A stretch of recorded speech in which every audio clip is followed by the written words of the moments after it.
over the top. Gonna take a shot. Just give it all you got. Good that you never stop until you reach the top. Gonna take a shot. Just give it all you got. Good that you never stop until you reach the top. Until you reach the top. Over the top. Nothing standing in my way. Over the top. Nothing anyone can say. Nothing can stop me. Top, gonna give it my best shot. Gonna make it over the top.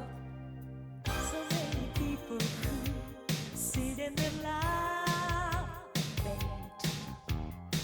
and they regret the chances that they waste. I'm only human too, making the same mistakes. But give me half a chance, I show you what it takes. Across the river deep, the mountain high, over the one and the laughs on the other side. Over the top. Nothing standing in my way. Over the top. Nothing anyone can say. Nothing can stop me. Top, gonna give it my best shot. Gonna make it over the top.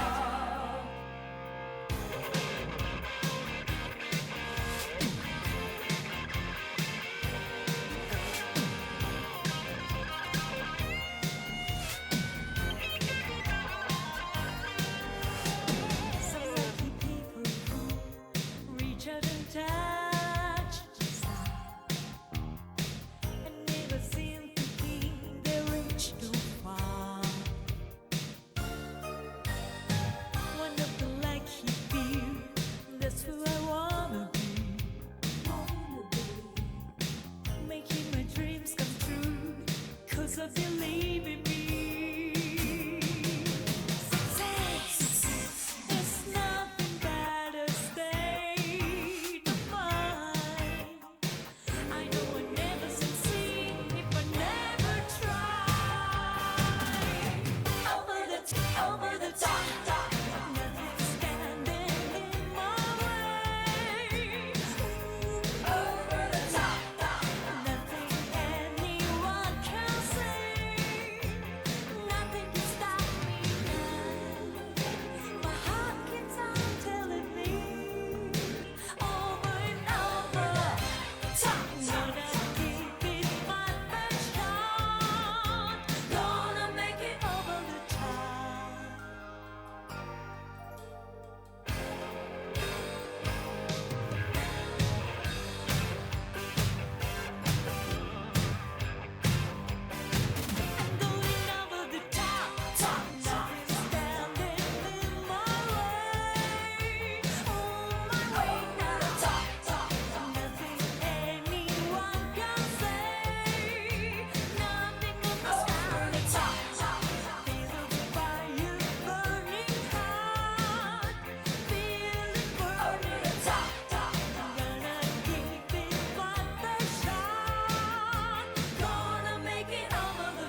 Well,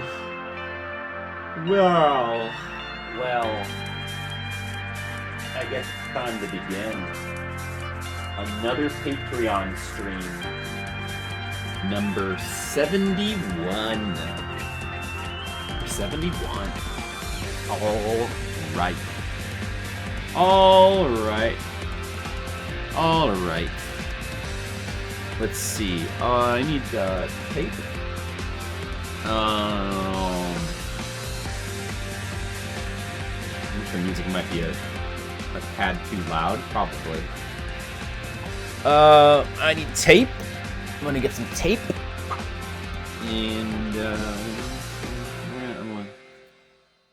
And there is Dark Oneko. Hello. How's it going? Are you here for the arts? I like arts. I'm gonna do some art now. I'm gonna do art. We got comics to draw, you know. Oh, it's Mario music. Oh, Mario RPG soundtrack. It's pretty good. There's dancing lizards like that. Oh, they probably like the other one better. Not enough people know how good the Kaiji soundtrack is.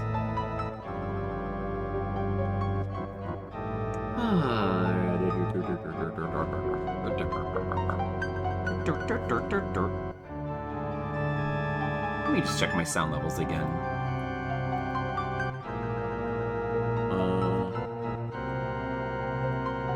Okay. Should be good. Okay.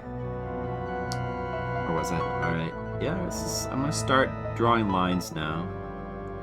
I have some pencils here actually that I can ink, which is always good. A little bit less brain intensive to just do the inks.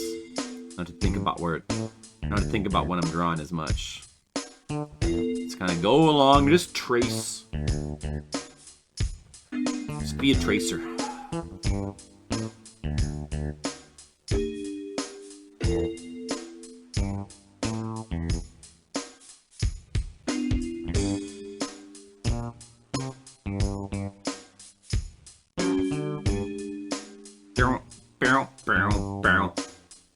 I get some suspense music going now.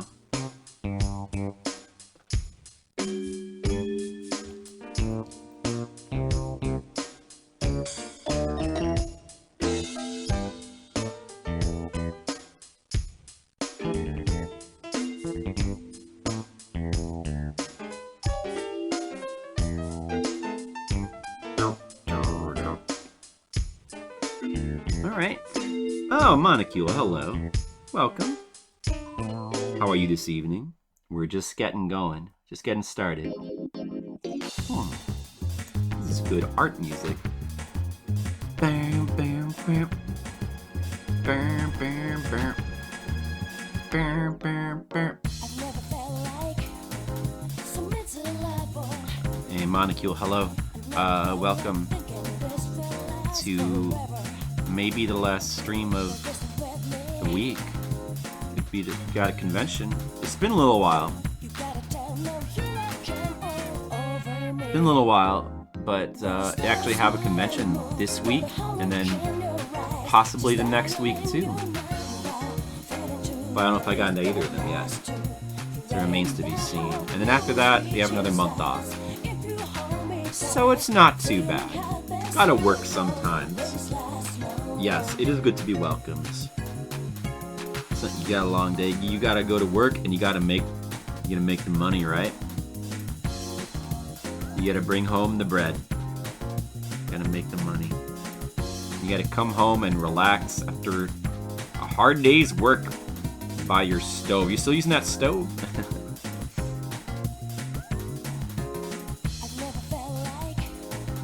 I mean, it was getting kind of hot in this room the other day. It was. I was actually starting to feel hot for a change instead of, I don't know. It's still only February, but Anyway, you're always welcome here, Mr. Monocule. Monocule. Yes, thank you. You know, it's another show that's like a smaller show. Wait, should this be black?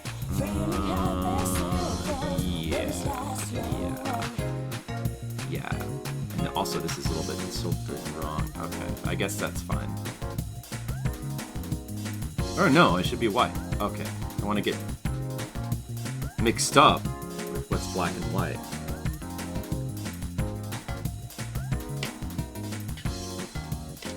Yeah, it's a smaller show, and I don't even know if I have a table yet, so I won't have a chance to do well if I don't get in. But if I get in, you know, it'll probably be all right. I'll make a little money.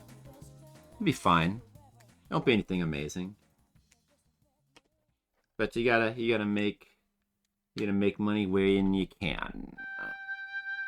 Oh, here's some familiar music because we just played through this game not too long ago, and that was good times.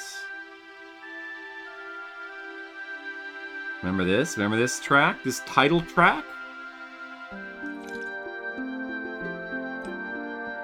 Tell the universe I need a table? Yes. Tell them.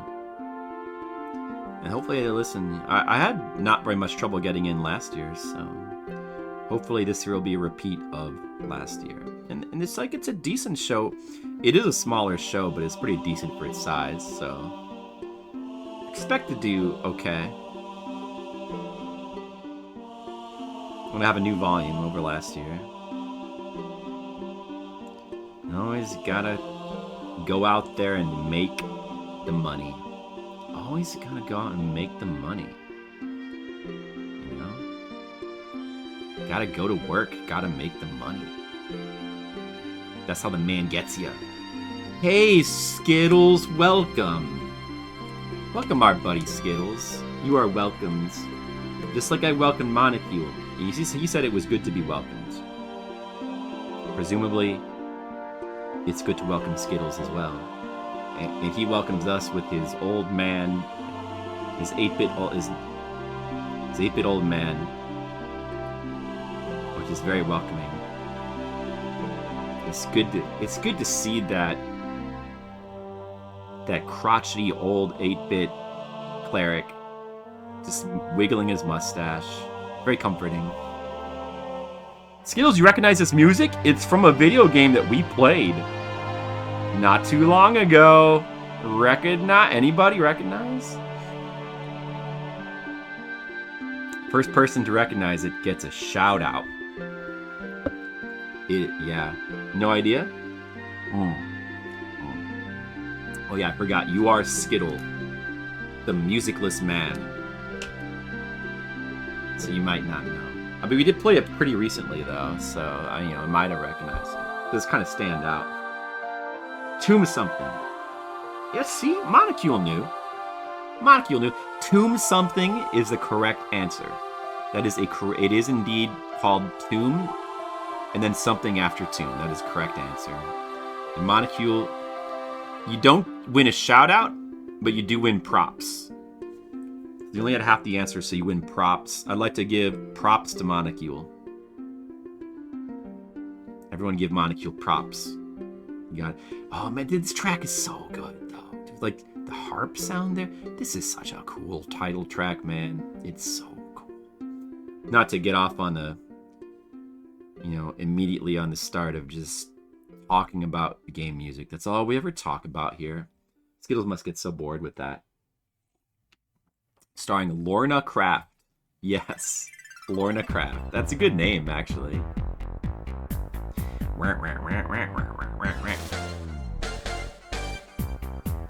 This sounds like it should be some music for like some baby game, like the first little part of it. I guess the whole thing does. It sounds like it'd be music in like a kids TV program, but you know what? It's music for a cool 3D platformer that I want to go back to one of these days. Floating Runner. I guarantee none of you remember that. Try not to give it all away. Oh yeah, Monocule. That's very big of you. He's very big, that Monocule. Monocule, are you a fan of Lorna Craft? Lorna. That reminds me, we've got to go back and play more Lorna on the Amiga. Remember Lorna on the Amiga? That was a good game. Since the last time I played it, a certain somebody has finished that game on stream. I saw them do it. And now I know it's possible to finish it. It kind of makes me want to go back and give it another try, because you kind of thought that game was just impossible. It's not. Assets. So yes. The Tomb Raider has many good assets. And one of those assets is being in one of the best video games of all time. But there's a lot of assets. A lot of things can be assets. I've got many good assets. Alright, how about some classical music from an anime movie that definitely none of you have seen? I think this is played before.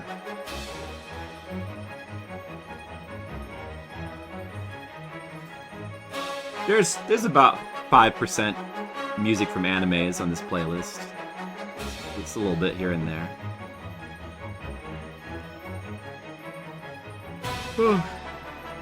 Including one of my favorite movies of all time, the second Urusei Yatsura movie. This is what this is from. Such a cool movie. Alright, Skittles is now lurking, let it be known. He's going to be doing some multitasking. Everybody, Skittles is going to be multitasking. He's got multiple tasks. One of those tasks is to be present here in this stream. To be welcomed, to be appreciated. To appreciate Lorna Craft. And we hope he hurries back. We will miss him. He will be missed, even though he's still here.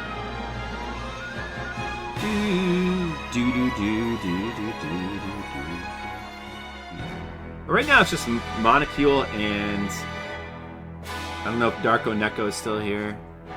Maybe some other lurkers. I don't know. Perhaps others will drop by the art stream and come to appreciate art, you know? I don't know. Some people like art, but they like to appreciate it from a distance. Lorna Craft in Tomb Something. That's right, my favorite. I love Lorna Craft in Tomb Something.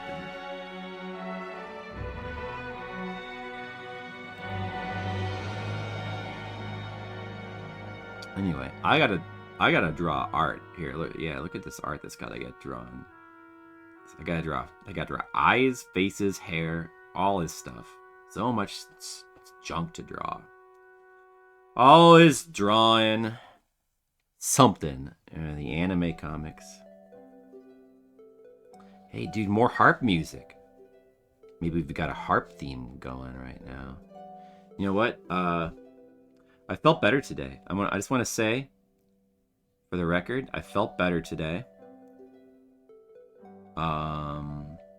It seemed to be having like a pink eye situation over the last week, but I've been taking some antibiotics. It's basically kind of going away. I think it might be gone. I don't know. I think it might be kind of gone, but I do feel a little bit tired still. I don't know if it's a symptom, but I've been feeling. I haven't had that many symptoms actually. Just this stuff with the eyes, but I have been feeling very tired. Like, more tired than I should be.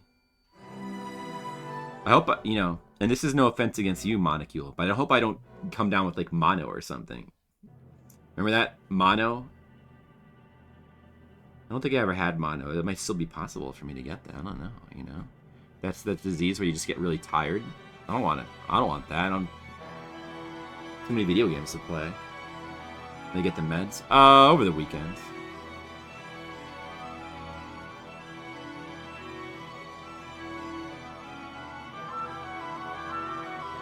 Yeah, they're actually... See, my nephew had pink eye as well, so I'm just using his remaining eye drops, actually.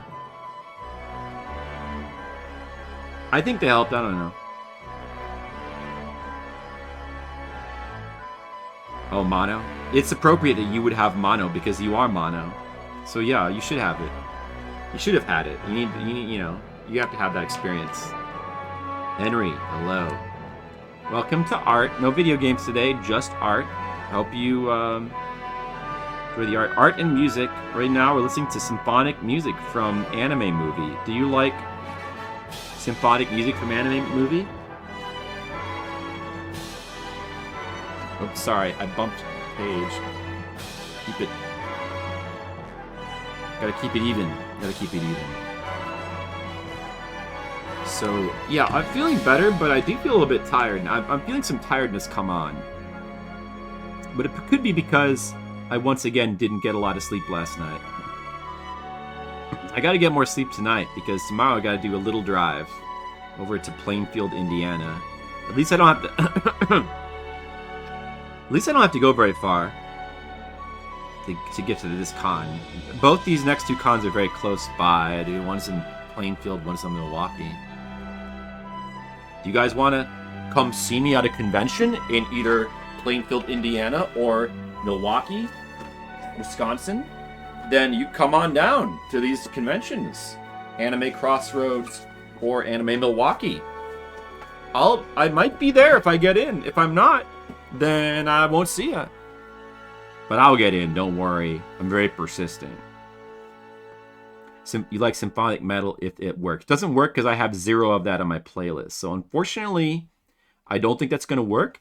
You could request it, but I don't know if we want that. Imagine going to Indiana. I don't have to imagine it. I've lived it, Henry. I've lived it. And you know what? It's a lot like being in Illinois, except you're just in Indiana. Otherwise, it's pretty much the exact same thing. That's what it's like. Couldn't do anything for about a week? Oh, I've heard that it can last a lot longer than that. I mean, only a week doesn't sound so bad. Maybe I've been so tired. What if I don't have pink eye? What if I've had mono this whole last week, you know? Who knows what I have? I don't ever go to the doctor anyway. I could have anything. Not that they would necessarily know for sure. Too much sleep. Yeah, I've heard that. I don't know. I don't think that's what's going on though. It's like this weird tiredness that just feels more like fatigue, you know? It's like that being sick tiredness. Like you can kind of almost feel the difference.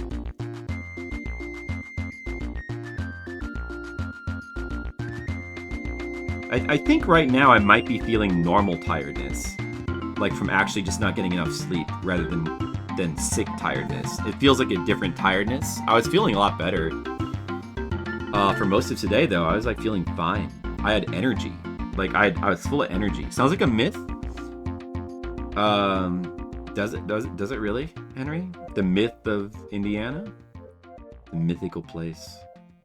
Strange creatures. They call mono a kissing illness. Yeah, I remember hearing about that when I was growing up. It's like, oh, you got mono. Oh, you must have been kissing. I remember hearing those jokes. Well, I mean, I never had it, but, you know, I heard it said about other people.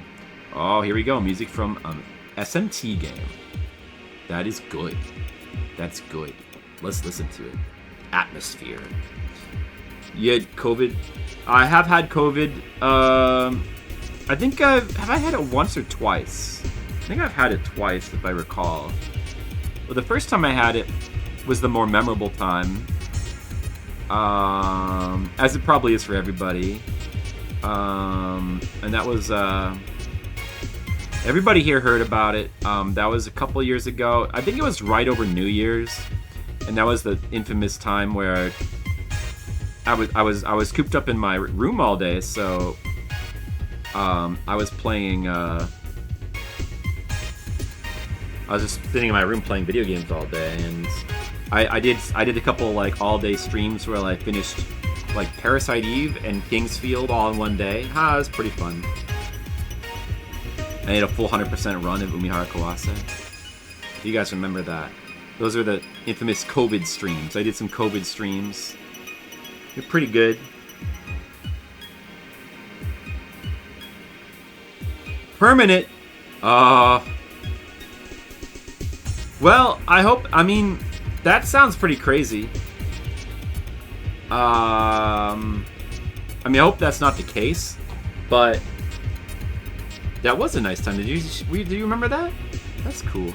Yeah, but this is, I don't think that's probably not the case, because this isn't like a chronic thing. It's sort of it's sort of come on suddenly, and it also has other symptoms. So I think it's more like a different thing. Knock on wood. I doubt that's the case. It seems like something that's gonna go away. So I'm not really too concerned about that.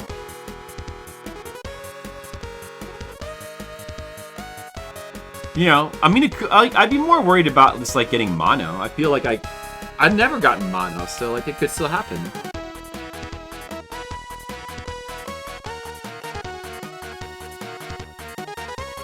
But you know, it could be anything really. A lot of diseases can make you tired.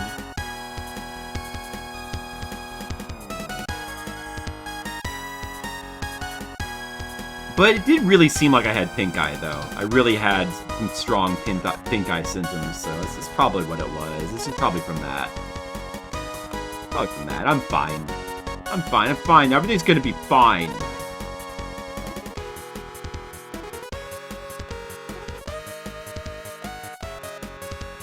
It's gonna be great.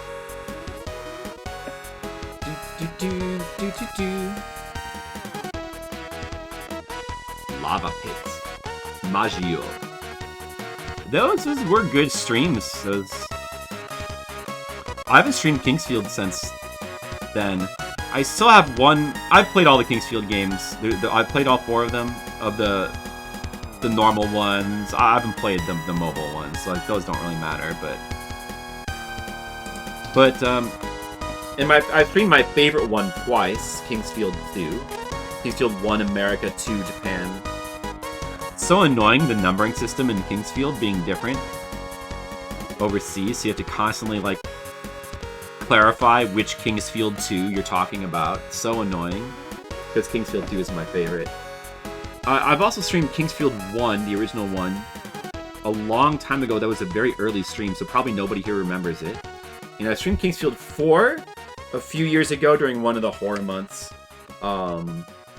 I'm due to play some of these games again, actually. I haven't played through 3, which is to say Kingsfield 2 America, 3 Japan. Although, you know, with Kingsfield 3, you can just say 3. That's the nice thing about Kingsfield 3. You can just say 3 because there's only one 3. Like, it automatically, they know you have to mean the one that was called 2 in America, because there was no Kingsfield 3 in America. So that's good, at least. I've never streamed that game. I'm probably due to stream that. So, I was thinking I might do that at some point. I don't know when! Because so many games. There's so many games to play. And I'm like all booked. I'm booked solid for a month and a half. Do you know that? I'm booked. Like, I can't fit more games, and I want to. There's so much stuff I want to play, but I'm like booked. I'm fully booked. It's almost done. We're almost done with February. I kind of need to finish Dragon Quest IV. It's kind of bad. Maybe I shouldn't have started it. The way things are, I'm going to have to come back, and March is supposed to be Modern March. I was planning to do... I was planning to, like, use March to work on all the modern games that I've been putting off. Got a bunch of those. And now I feel like I probably have to finish Dragon Quest IV first. That'll take a little bit. Do I know how to eat an elephant? Let's see. Do I know how to eat... Is this a joke? Alright. Very slowly, carefully. Watch out for the elephant in the room. Okay, no. How to eat an elephant? I think the way you eat an elephant is you... First of all, you go into your elephant freezer, which is full of elephant meat. It'll last you for years. And then you get a big chunk of elephant, and then you chop it up. You put it into a pot, and you boil it. You boil the elephant, and then you, I would say that you serve it. Then you stir fry it. And am I close? Mr. Leo, hello. Mr. _Lazero subscribed. Well, look who it is. It's related to my dilemma. Oh, this is a riddle. Monocule's riddling me. Hold on a second, I have to think about that. Hey, Mr. Lee, how's it going? Thanks. Hey, thanks so much for the 81 months. 81's a good number. It's 9 months times 9 months. That means you've been subscribing to me for 9 months times 9 months. That's a good amount of months. I respect that. Thank you. We've already had... Skittles is here, he's lurking. But perhaps he's listening to this very conversation right now and just thinking, you know, like, there's good old buddy Leo. It means it's a super pregnancy? Oh no. Is that good? It's super. Okay. Well, you haven't missed too much so far, Mr. Leo. Don't worry. I just inked this stuff, and Skittles was here, and then he started lurking because he's doing stuff. He's busy doing stuff. And Monocule and now we're talking about being sick and how and Henry said I might have the COVID still. It's making me tired. And I should watch out for that. I was just talking about how a baby will be born as an adult. Wait, so how do I eat an elephant again? Oh, and I've been tasked with the riddle. How do I eat an elephant?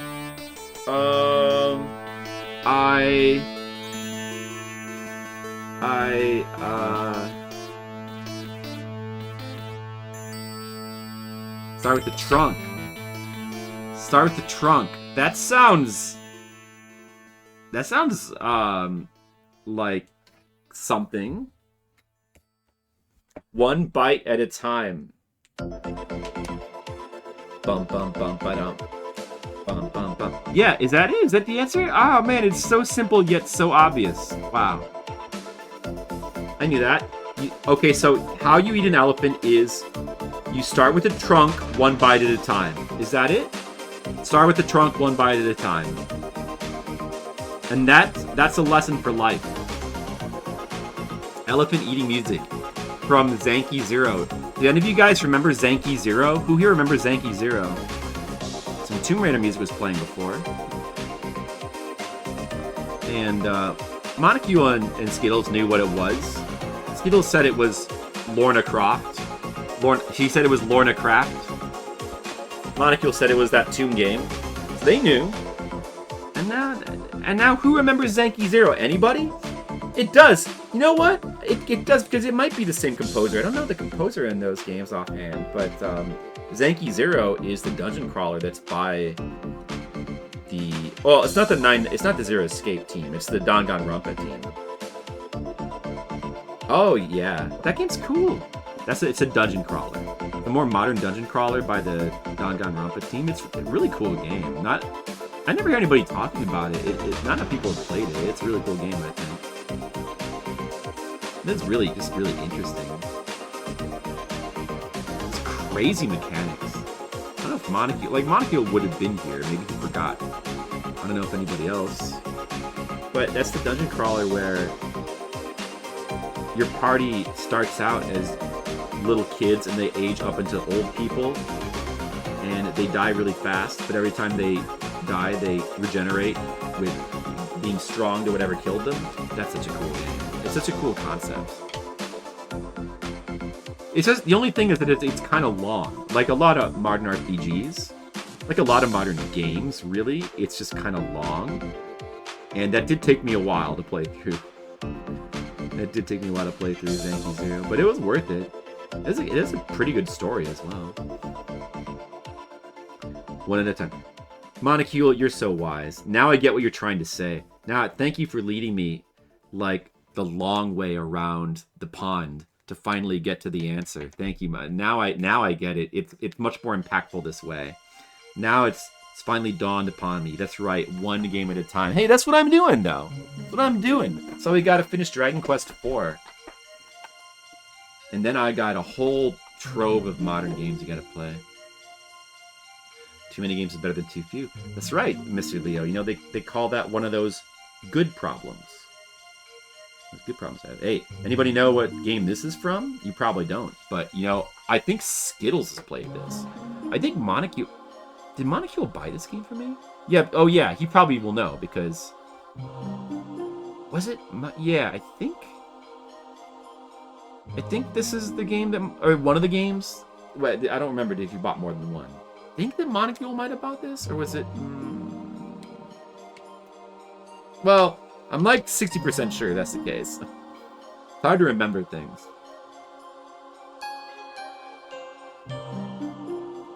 Could be wrong. Maybe he doesn't know. Maybe he did buy this game and he doesn't recognize this track anyway.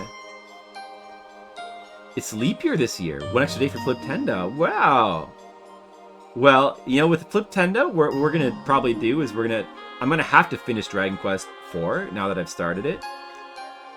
But then it's gonna go on hold as we go to Modern March. We gotta do Modern March, Mr. Leo. You gotta play modern games. I have to play Armored Core 6 finally. I've got to play Lies of P. And I got a bunch of other stuff that I really should play too.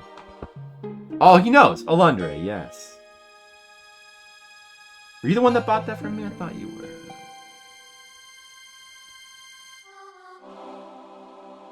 Oh, that's a very good game. I would really enjoy playing through that again. If I could find the time. I've never done a stream of that game. It's been a long time since I played it. Yeah, Lies of P looks good. McCarran was like raving about that game. He's going crazy about it. It looks good. I do want to play it. And I've got a feeling I'll probably like it. It's interesting. It's a Korean-based... It's like a Korean-made Souls game, you know? It's interesting. Yes, sir. I knew it was Monocule. I remembered correctly. My brain worked.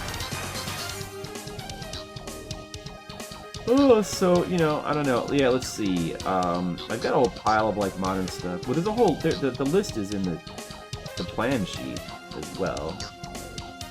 But, there's another game by the Danganronpa people, Code Detective... Something... Code Rain? Rain Code? Is by them. We'll play that.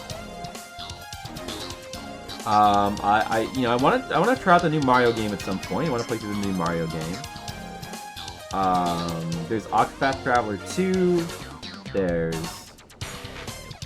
Shin Megami Tensei 5.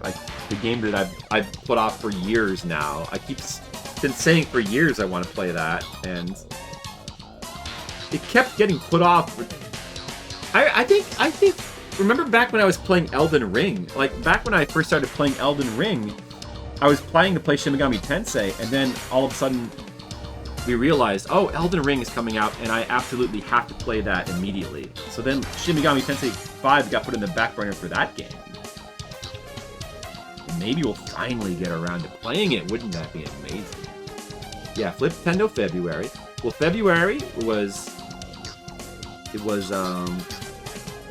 The first half was 10-year anniversary month, and the second half was Fliptendo month.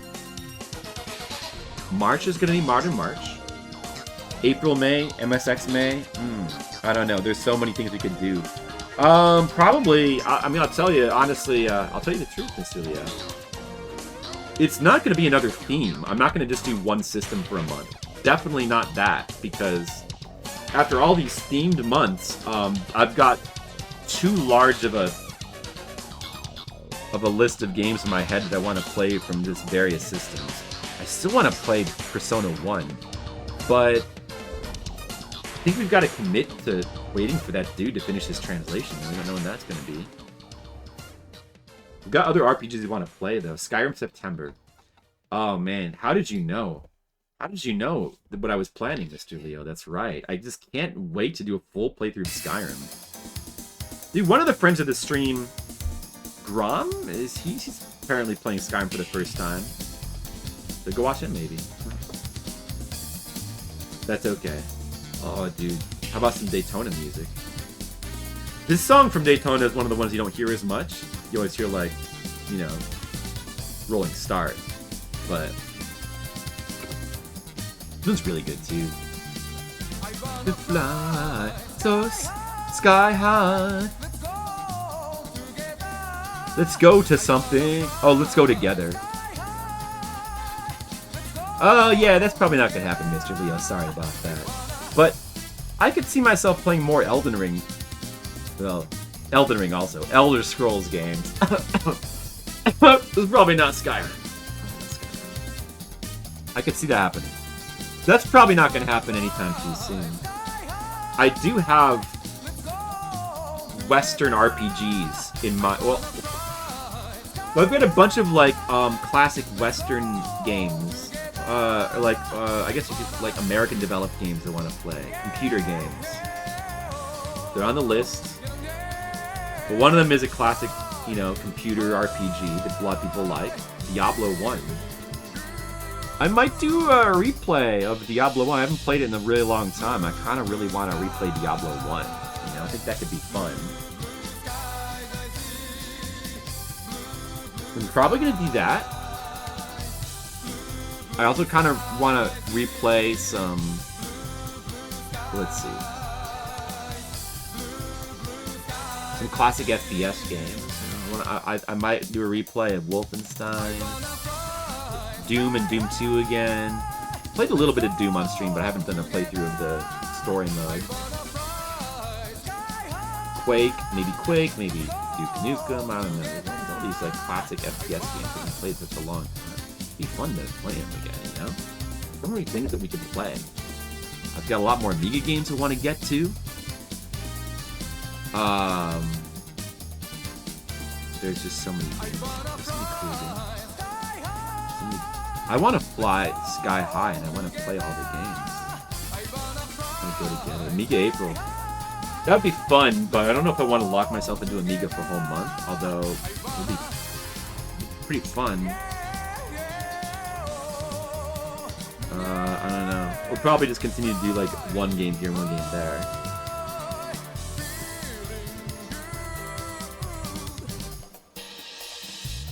Oh, this is the best part.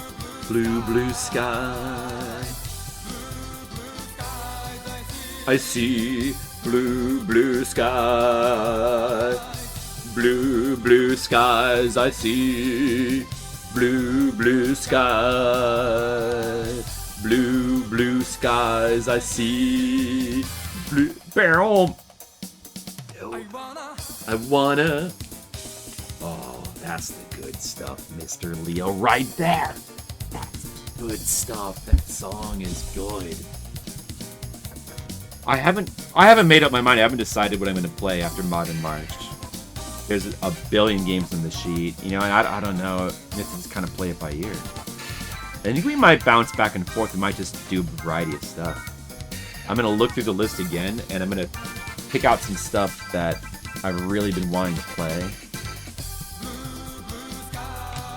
And we'll just have to see what happens. It'd be cool to do like a whole big variety of stuff, you know? Just like some of everything. Like, it'd be cool to play more X68000 games. There's PC88, 98 games you could play. Computer game. There's PS1. There's a ridiculous amount of PS1 games I want to try. And of course, there's always other 8 and 16-bit games. So many games. I can't stop thinking about all the games. I just want to. There's so many games. So many games. I like games. Do you guys know that I like games? I like games. Here's a game.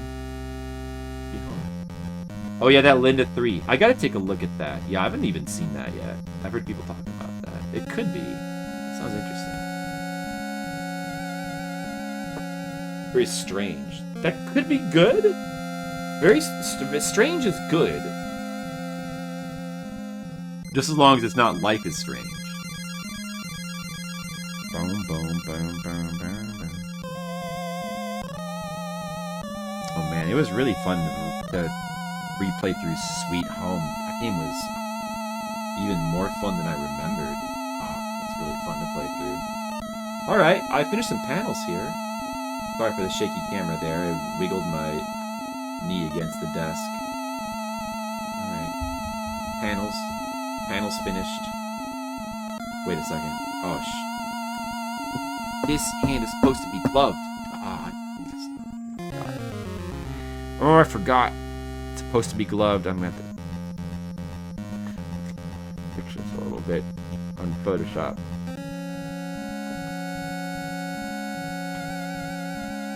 Sci-fi Pokemon RPG with an idle girl also has a heavy Christmas themes. Oh, is that what it is? What the heck? That's Linda 3? That's not what I thought it was at all. I thought it was some throwback, like PS1 looking game or something. That's what it is? Huh. Definitely gotta take a look at that.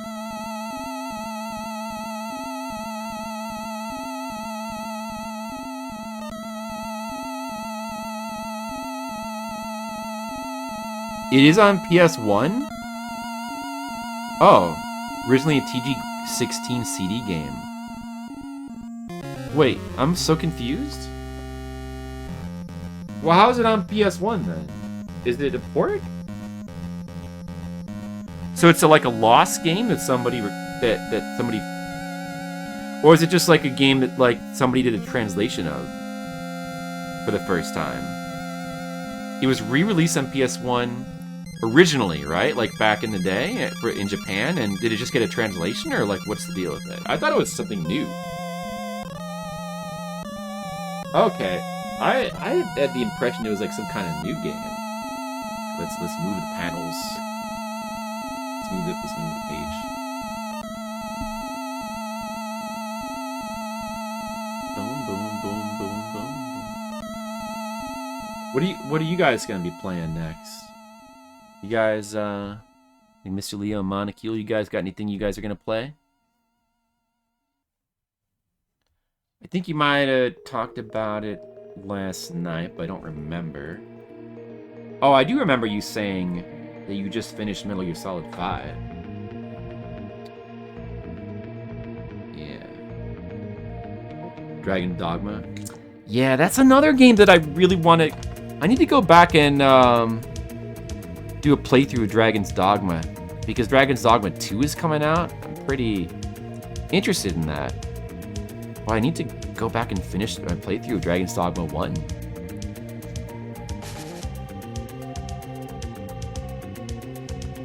You gotta get a bigger game after Metal Gear Solid 5. I never did finish Metal Gear Solid 5 either. But it doesn't seem very important to do that. PW? What's PW again?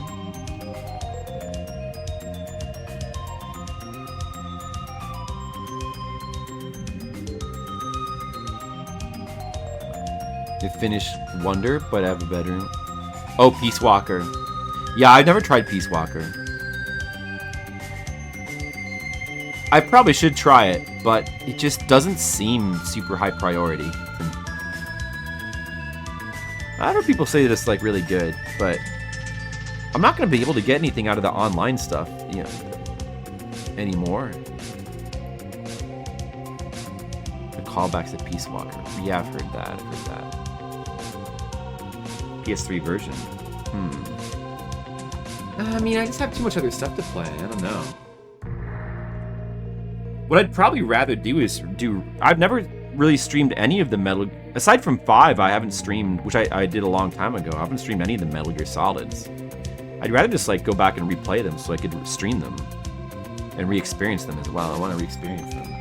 And then like after doing that, then maybe I consider doing Peace Walker.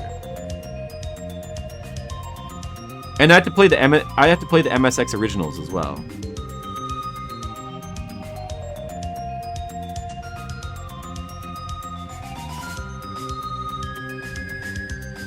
The PSP. Yeah. I guess, I don't know. It apparently had a lot of cool games. I need to explore more one of these days. But I love stuff like Corpse Party.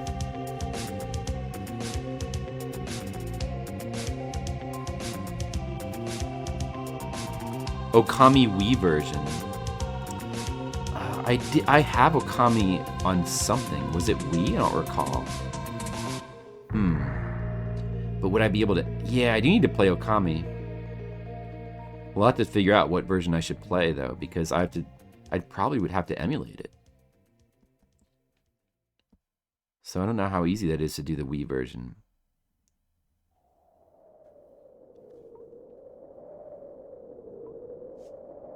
Yeah, I might have to do some setup for that, and I'd have to. I haven't really. Have I played? Yeah, I think I have emulated Wii before, but I haven't. Oh man, here's a game I really want to replay. It's even though I have streamed it before, but I love it so much I just want to play it again. Equinox on Super Nintendo. A certain streamer has been teasing the idea of playing this, and that would be like, this is like one of my dream games to see people play. I love to watch people play Equinox. If they'll actually sit down and play it like patiently and try to like get through it, which a lot of people cannot be bothered to do, unfortunately. But, you know, I also just want to replay it myself because I just love it. The PS version is fine. Wiimotes make it a bit easier. Well, I do need to. Yeah, I need to go back and play all of the Platinum games. So I need to go back and I want to go back and play all of them at some point. The snowy feel of Equinox. Well, the thing about that is it's only the final dungeon is snow themed. So it's like to actually get that far, you'd have to get through so much shit, and most people don't usually get that far because the game is very, very hard. But yeah, so this music is from the 8th dungeon. There's 8 dungeons. The 8th and final dungeon, which is a snow-themed dungeon. Kind of an unusual theme for a final dungeon, but it works somehow. But you like Solstice? Yeah, Solstice is cool. You know, I've never actually finished Solstice. I was waiting to do it for Fliptendo. I've never actually finished Solstice. Solstice is cool as well, but I definitely prefer Equinox. Like, Equinox is such an amazing, like, really robust, very deep, crazy puzzle game with just insane puzzles. And it's much more of a puzzle game than Solstice. Like, Solstice is not as much of a puzzle game. So, Solstice is more of, like, well, it's still a puzzle game, but the emphasis is more on like survival, I guess, since you have limited lives and you gotta like sort of learn the castle and do everything in one continue. Whereas Equinox, you almost like essentially have unlimited lives, but the game is much more crazy with its puzzles and things that you have to, and exploration and things you have to figure out in general. There's a related game. I've played one of those isometric games on Game Boy. I don't think there's anything that's like. There's that one that's you're like a spaceman, but it's not. It doesn't really Altered Space. It doesn't seem particularly related. It's just kind of by the same developers, and it's similar, I feel like. Or from what I remember. I played some of that. You know, I didn't really get that far on that. It seemed cool. I probably should play more of that. There's a bunch of isometric games that are kind of like that. Oh, I mean, I think that developer made a bunch of isometric stuff on like Spectrum. There's a bunch of there's like a ton of isometric stuff on Spectrum. There's a ton of old computer games that are isometric like that. But and you know, I've looked into some of them, and you know, they look cool. Some look cooler than others, but nothing to me has the production value of Equinox, just the pure appeal of Equinox. It's such an amazing looking game. It looks amazing. It sounds amazing. It's got such a cool atmosphere. It's like, it's kind of simple, but it's also really, because it's just simply like doing 8 dungeons in order, but it's like very, very deep with its exploration. It's very crazy with the puzzles. Like, it requires you to do some real crazy stuff, like Crusader. Yeah, there's stuff like that. There's a bunch of isometric stuff I still need to play, like a Dark Savior. Although that doesn't look very Equinox-like. It's more kind of almost like Alundra-like. And then the other one that's by the same the dev that did Alundra. That's like isometric. That was on Genesis. What was that called again? Landstalker. And then was Lady Stalker? I forget if Lady Stalker. I think Lady Stalker is like a different thing. I can't remember. But Landstalker. I should like Landstalker is like a cross between Equinox and Alundra almost. So I should definitely love that. That's one, man, that should be on my list. I'm gonna put that on my list right now. That's it. I don't think that's on there, man. That's the game I really should play. Landstalker. Probably would love it. Probably just absolutely love it. Oh, it is on my Genesis list. Okay, actually it is on there, so that's good. Oh man, but just dude, listen to this music though. So can you hear it? It might be quiet. Dude, I'm turning it up. It was too quiet. You guys probably could barely hear this music. You probably could barely hear it.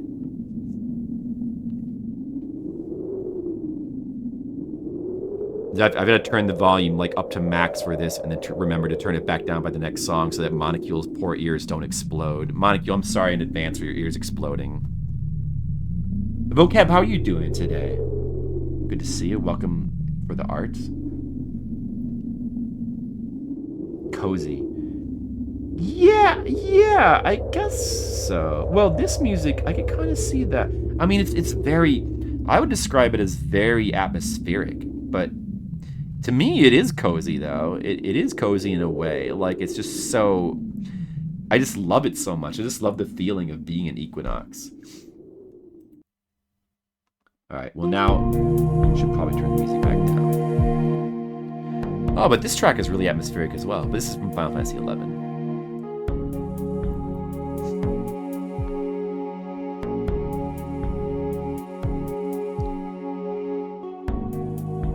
Yeah, I would love to replay Equinox on a stream. I'd love to do that, but yeah, so I mean, maybe I will. But I would also love, there's a lot of stuff I'd love to replay. Like all the Tomb Raider games. And some of them I haven't even played, so they would be first-time plays.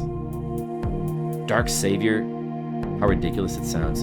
Dark Savior is a really cool-looking game. It's another game, it's like an early Saturn game. It's like isometric. It's just got very appealing-looking graphics to me. And it's one of those that I've always wanted to play. I still remember seeing that in like, seeing scans of the game in issues of Game Fan magazine. Be like, oh, it looks so cool, and you know they would rave about it, and I would get excited. And yeah, I've still never played it. So I really should play it one of these days. The winds got violent. Oh no, really, Monocule? Stay indoors. What is that guy holding exactly? It's kind of like a cigarette lighter, basically. That's what it's meant to be.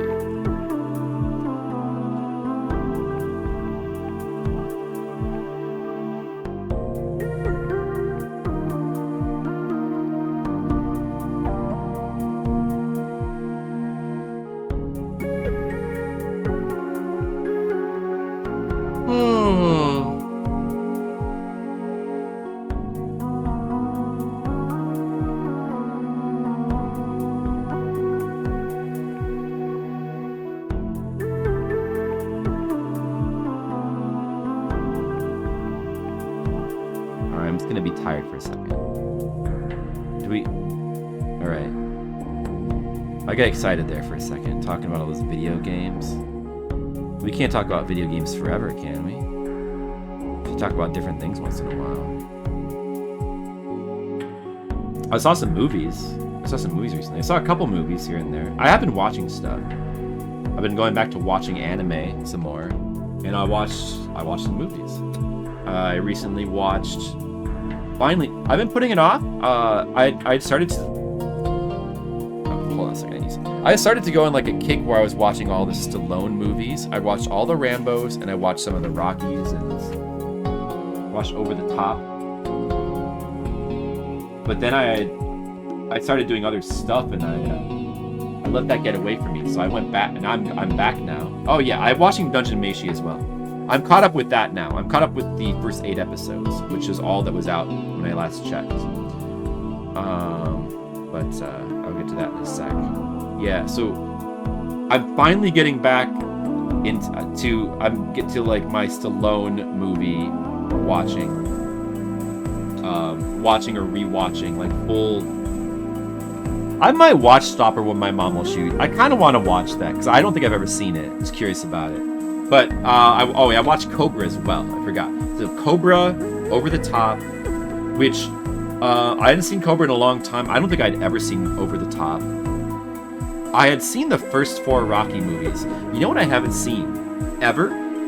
I've never seen is Rocky 5. That's like been the one, like aside from post Rocky Balboa stuff, I haven't seen. That's the one Rocky movie I haven't seen. Although I hadn't seen any of the Rocky movies in a long time. There's a lot I barely remember. So I finally watched Rocky 3 yesterday, and I watched Rocky 4 today. Oh, they're fresh in my head. Doesn't that look like a lighter? Well, it's like magic. I know it doesn't. It's like magic. It's a magic lighter molecule. It's different. It's different, all right?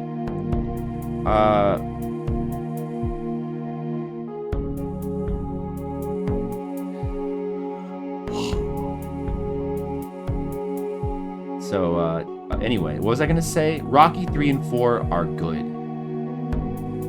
They're very good. I enjoyed Tommy. How Tommy ended up in real life. Tommy. Was that Rocky's son in a movie? I'm not sure exactly what that means. Well, all I remember is at the time people didn't really like it. I just never saw it. I really want to see it. I feel like I'm gonna like it because it's pro boxer. Oh, okay. I don't know him. Well, I've really been enjoying rewatching all the Rockies because it's just great, and all the other Stallone movies because it's just really good to see Stallone, just to watch Stallone movies again because I'm remembering how good Stallone is. He's just so fun to watch. He's got so much charisma. Just his face, like he's a genuinely good actor. He's got so much charisma, and he's just so fun to watch in all these movies that I'm just enjoying watching all of them. But, like the Rocky movies are like genuinely really good movies too. At least the first 4. The 4th one it starts to get a little bit more silly, but it's still a really fun movie. It's a really fun movie. So,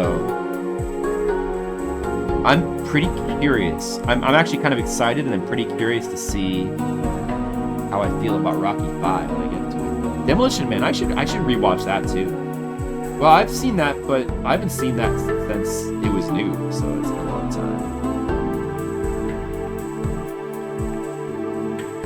Yeah, there's a bunch of other Stallone stuff I'd like to rewatch. One that I'm like that I wouldn't really be that excited to watch for some reason is like Judge Dredd. I don't know, for some reason, like I remember that movie just being not very good. I did see that. I didn't really like it that much, and I feel like I probably still wouldn't. It's just, I don't know. But it does, like, it's got very funny Stallone-isms in it though. Like, I'm the law. I'm the law. I've rewatched that scene on YouTube. It's very funny. But I don't know. Maybe I should try to rewatch it. I don't know. Anyway, I'm gonna continue my journey, my quest to watch more Stallone movies. I want to watch as many Stallone movies as I can. Okay, Monocule. Oh, sounds like Monocule's got some storming going on. Monocule, I hope that you do not get too stormed. This might be a bit... I probably should turn this down a bit. Might be a bit loud. Yeah, I hope it goes well. This is from Shin Megami Tensei Nocturne, my favorite SMT game, and also my favorite RPG. Favorite RPG of all time. Yeah, one of the world map themes. I believe this is the theme from the beginning of the game, before certain things happen. What was I saying, though? Oh, yeah, so, those are the movies I watched recently. I've been watching that many movies, but I'm trying to get back to watching more. I have been watching a bunch of anime. Oh, what is it, Monocule? Yes. Oh, you're just thanking me? Oh, okay, got you. Well. Yes, we always want the best for little Monocule. Oh, my Monocule. I hope nothing bad happens to my Monocule. We need our Monocule here. Yeah, I've been watching some anime. So I'll start with the most recent. I decided to finally just sit down and start binging the anime Haikyuu. Because somebody in my Discord was like, you should watch Haikyuu, it's really good. And I've been meaning to watch it, so I was like, you know what? Fuck it. I'm just going to start watching Haikyuu. So I am now up to... I'm more than halfway through the first season. You seen all of it? Apparently, I did not realize it's one of the most popular sports anime. Didn't realize how popular it was. Apparently, it's very, very popular. And you know what? It's you can see why it's very good. It's very good. I've watched some other sports anime here and there. You know, I really like sports anime. The other recent one that I'd watched was Blue Lock. That show was awesome too. I really like Blue Lock. And I'm a fan of Slam Dunk. Slam Dunk is awesome. Prince of Tennis was pretty good, although a little ridiculous, but pretty good show. Well, you know, I never like Slam Dunk and Prince of Tennis. I only read the manga. Oh, some Turk in me. Yeah, it is making me care about volleyball. That's the thing with like sports anime. It makes you care about whatever that sport is. They're just really good at that. Most popular of all time? Probably not. I don't know if it's the most popular of all time. Yeah, no, I don't know. Apparently it's very popular. I'd always assumed that Slam Dunk was probably... I mean, Slam Dunk was extremely popular. But, oh man, how 80s... This sounds like music that could come straight out of Rambo 4. I mean, not Rambo 4, Rocky 4. Like, this pretty much sounds like music that was in Rocky 4 during one of the montages. But this is from Turrican 2. Super Turrican 2.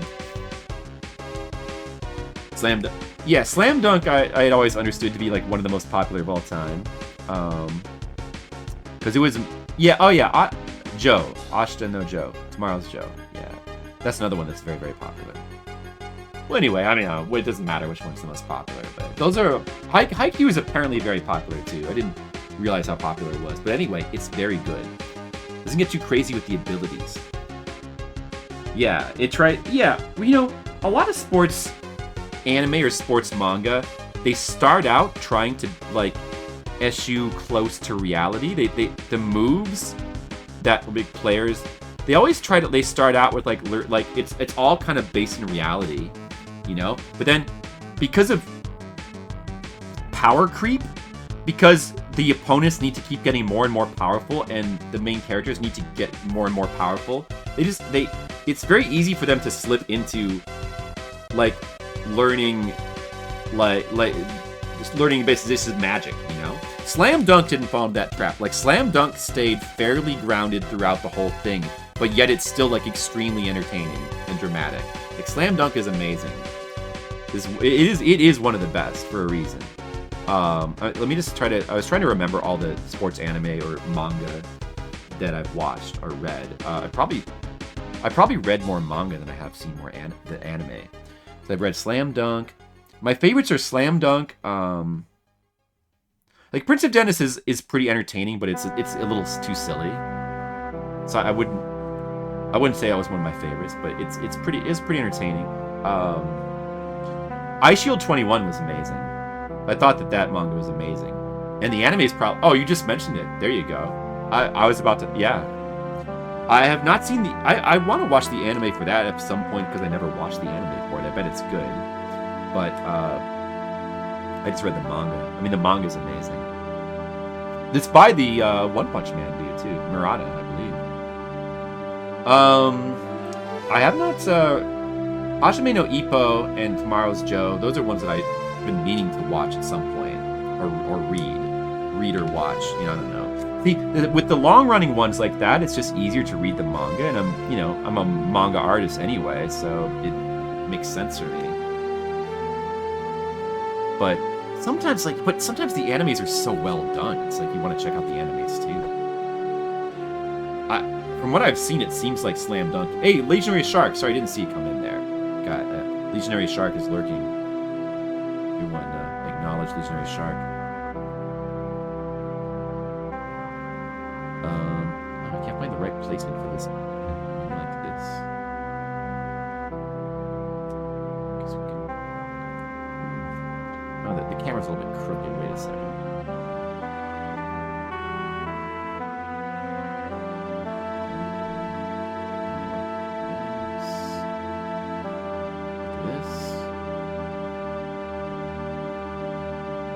Manga is a little bit, yeah, the anime is just hard to get through. It just takes up more time. Like, manga you can go through quicker.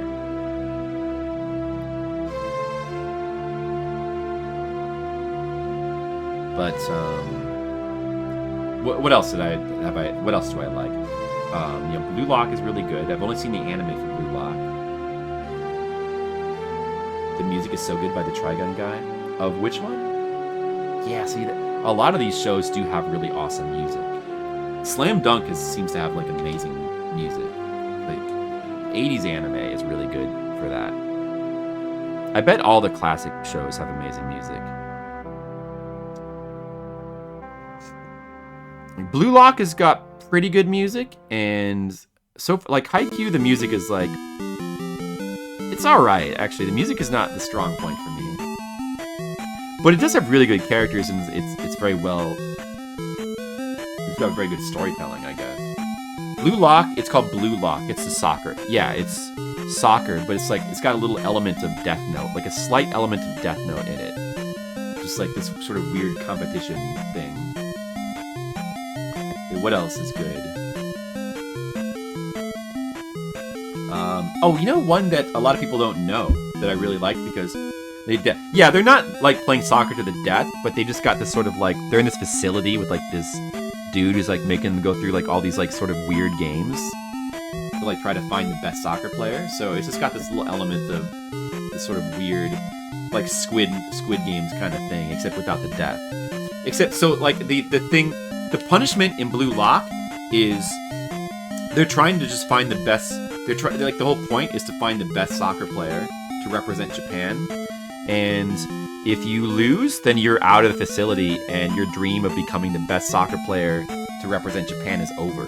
And for many players, it's like a fate that's almost as bad as death, Mr. Leo. It brings great shame upon you and your family.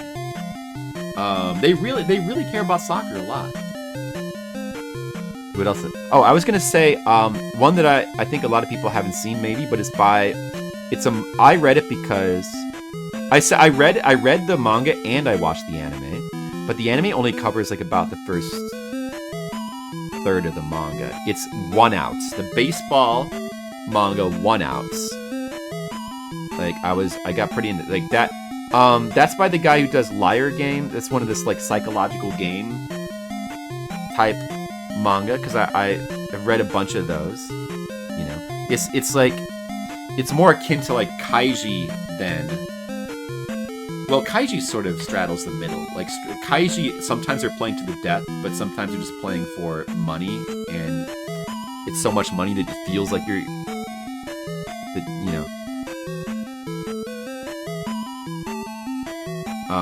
Liar Game is just there's no death element. It just but like if you lose, you could end up in debt, and that's. It'd be better if it was like One Outs. Yeah, Blue Lock is not it. The thing about Blue Lock is it does end up often just being more of like a pretty much like a straight up sports anime.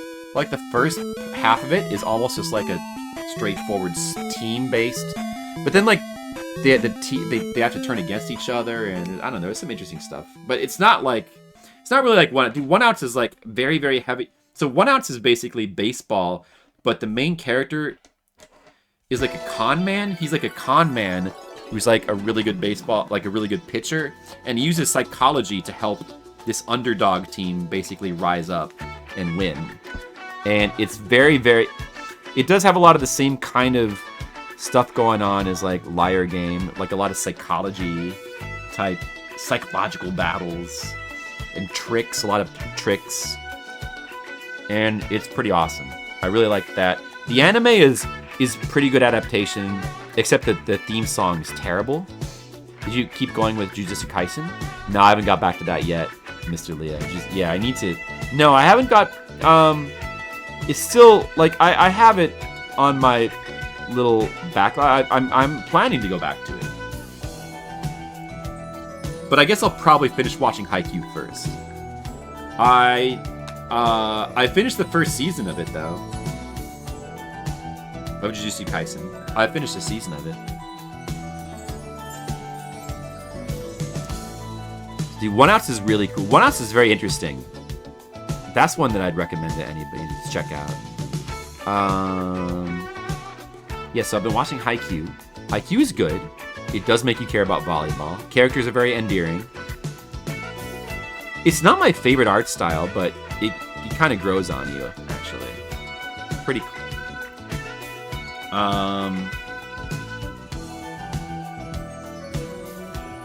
Let me see. Oh, I'm caught up with Dungeon Meshi. I've been watching that.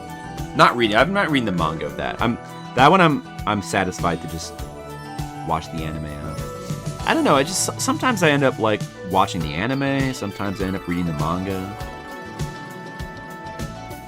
Kind of depends on the show, I guess.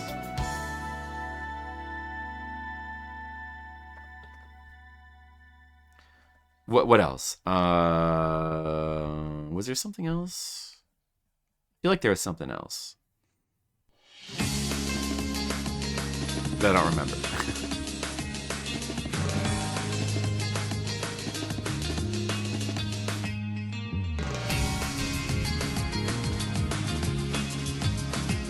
Oh, there was something else. I had talked about it before, but Chainsaw Man. Like, I'm now fully caught up with the Chainsaw Man manga. I'm fully caught up. I've read all the Chainsaw Man manga that's currently available in English. So, and that's amazing as well. You read the manga? You will get into more dark stuff. Yeah, I don't know how I feel about that, because I'm not sure if the dark stuff is what I like about it. What I think what I like about it is just seeing what I almost wish that, like, with Dungeon Meshi is like a pretty fun show, but I kind of wish that it would be a little bit more just like Restaurant to Another World, that isekai with the restaurant isekai, where every episode would just be more just about the food they were making. That's the aspect of it that I like the best. You want to go deep in some mech? Yeah, I really want to rewatch some Gundam stuff. I want to rewatch and I want to get more into Gundam stuff, and I want to rewatch the original Gundam. But I mean, that's something that I'd like to do some more, and maybe some Macross stuff as well, like some classic mech stuff. I feel like I need to do that. Yeah, I've caught up to the second part of Chainsaw Man with War. Yep, I'm all caught up. It's very good. It continues to be very good. It doesn't disappoint. Like, you know, when the second part of Chainsaw Man starts, you're kind of like, at first, you're like, where's this going? I don't know about this. This is weird. I hope it lives up to the first part, but then it does. It does. Totally does. Yeah, and there's a lot of very different characters in it. But it's all still very good. It's awesome. Like, it's amazing, dude. Chainsaw Man's amazing. It's really, really good. I love it. I love the art style. I love the way I love the writing. The writing feels very unique.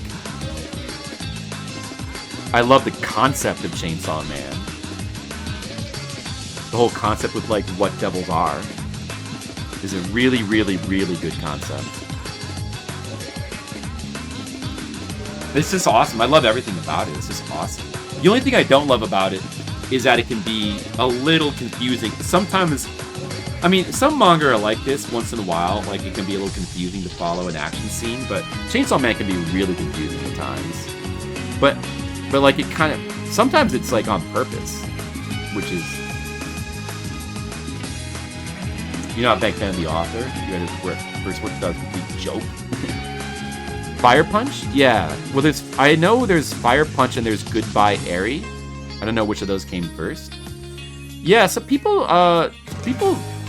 I've heard people say that that's good too. I can't speak to that. I haven't seen that. All I know is that I love Chainsaw Man. But he's a very distinct author. Like, he has a very distinct style. I could see it rubbing some people the wrong way. I love it though. I don't know, just something about the way he writes characters. I love. Good. Yeah, I've heard that one's good too. I'm considering checking those ones out as well, since I do like the author. But all I've read is Chainsaw Man, and I've seen the anime. I've seen the first season of the anime, of course. I watched that, last year. I had watched that before I started reading the manga, so. And that's very good as well. A lot. I'd heard Asian Waste was telling me at the time that like a lot of fans were complaining about it because it doesn't capture the art style. But yeah, I don't know how I feel about that because I really liked it at the time, and I feel like I still like it.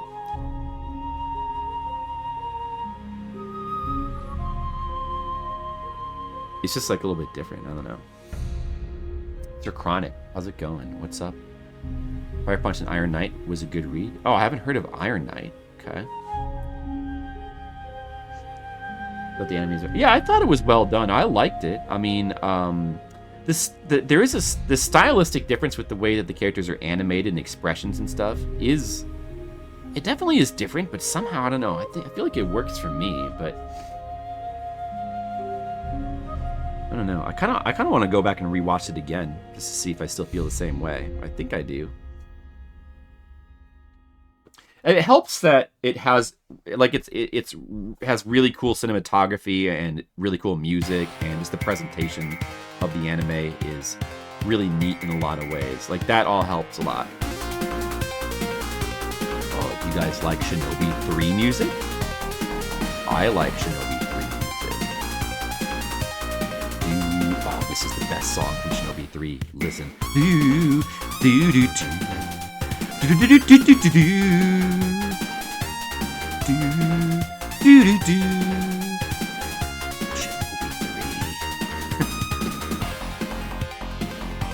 When I first started streaming, I hadn't played any Shinobi games, and now we've played a bunch. I still haven't played Revenge of the Shinobi, so yeah, I gotta play that one. And I haven't beaten the original Shinobi. The original Shinobi's hard. The arcade one.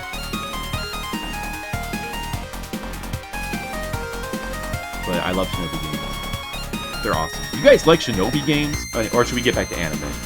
I don't know if it's Shinobi anime. Probably is. Yeah. So, I love Chainsaw Man. Haikyuu is awesome. Dungeon Meshi is pretty good. It's pretty... I like it. I like it overall. Dungeon Meshi. I would recommend that to other people. It's cool one to check out. I'm a little... Like, I hope it continues to be good. It kind of just depends on what, how it goes. But, like, I want to just keep focusing on the food stuff. I will say, as far as Dungeon Meshi, I don't like it as much as, like, to me, Restaurant to Another World, that was one of my favorites. As far as isekai or food shows go, that was one of my favorites. I don't like it quite that much. Restaurant to Another World is amazing. It's so good. It's such a simple show. It's just simply fancy characters stumble into the restaurant, like a different character like each episode, and they eat some Japanese food, and they're like, they can't believe their mind is boggled by how good it is. And that's the whole show, but it's awesome. It's just a very addictive formula. And I love that show.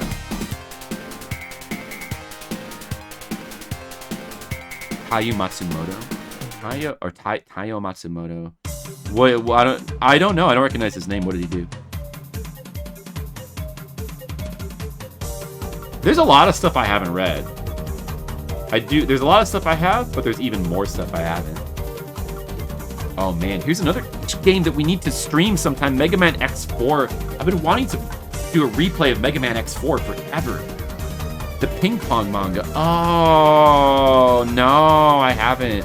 I saw the anime a long time ago. I remember liking that, but I never read the manga, no. I've heard some good stuff about that. Unique art style. What else did he do anything else? What else did he do? Guys, what other anime and manga do you like? Let me know.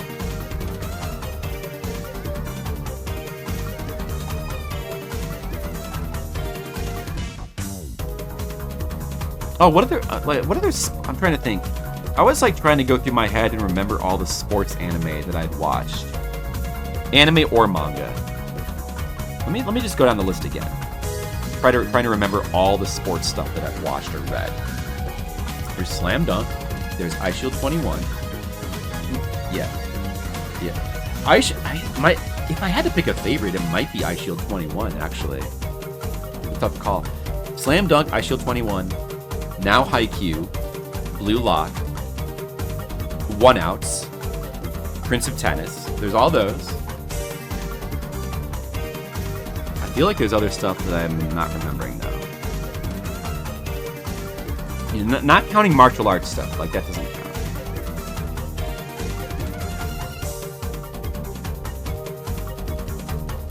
Tekkon Kincrete. Okay, yeah, I haven't heard of that. An animated film.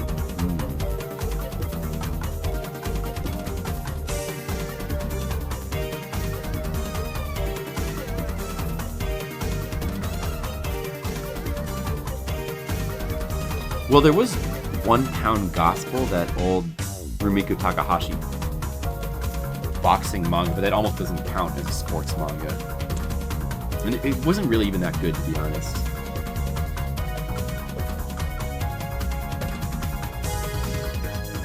I can't think of any others that I've seen. Is that really it? I feel like I've read more stuff. I know I must be forgetting something. I think I need to watch more sports anime and manga. Sports stuff, sports anime and sports manga is good stuff. They're good at that. They're good at doing that. They're good at like turning sports into drama that you want to watch.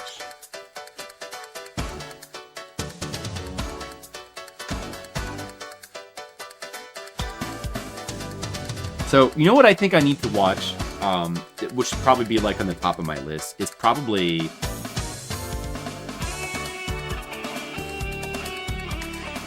I want to say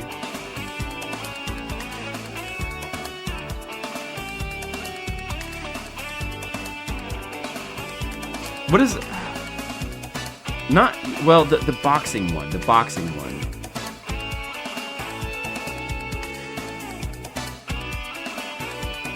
I should not Ashita no Joe. What is the other one? Ippo. I think I need to get into Ippo. Hajime no Ippo, because people seem to really like. Well, I should probably watch Ashita no Joe as well. Probably should watch both of those. But that might be tough. Hajime no Ippo is like, that's a tough one because it's like extremely long. But I feel like I need to. It seems like it's probably amazing.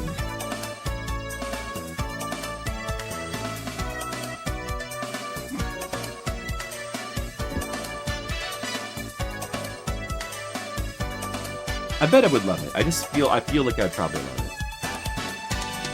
What are some of the other classic sports stuff? There's others that are.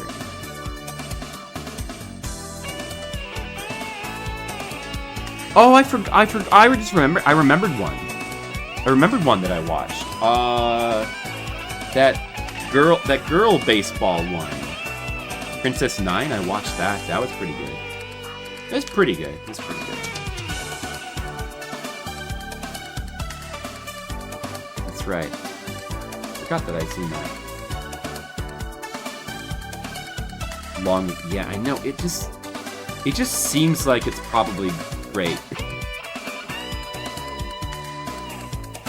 Do you guys like Twinbee Perfect Selection music? We got the song request going because if anybody really has some video game music that they want to hear. You gotta stay with video game music so we can avoid getting the VOD muted.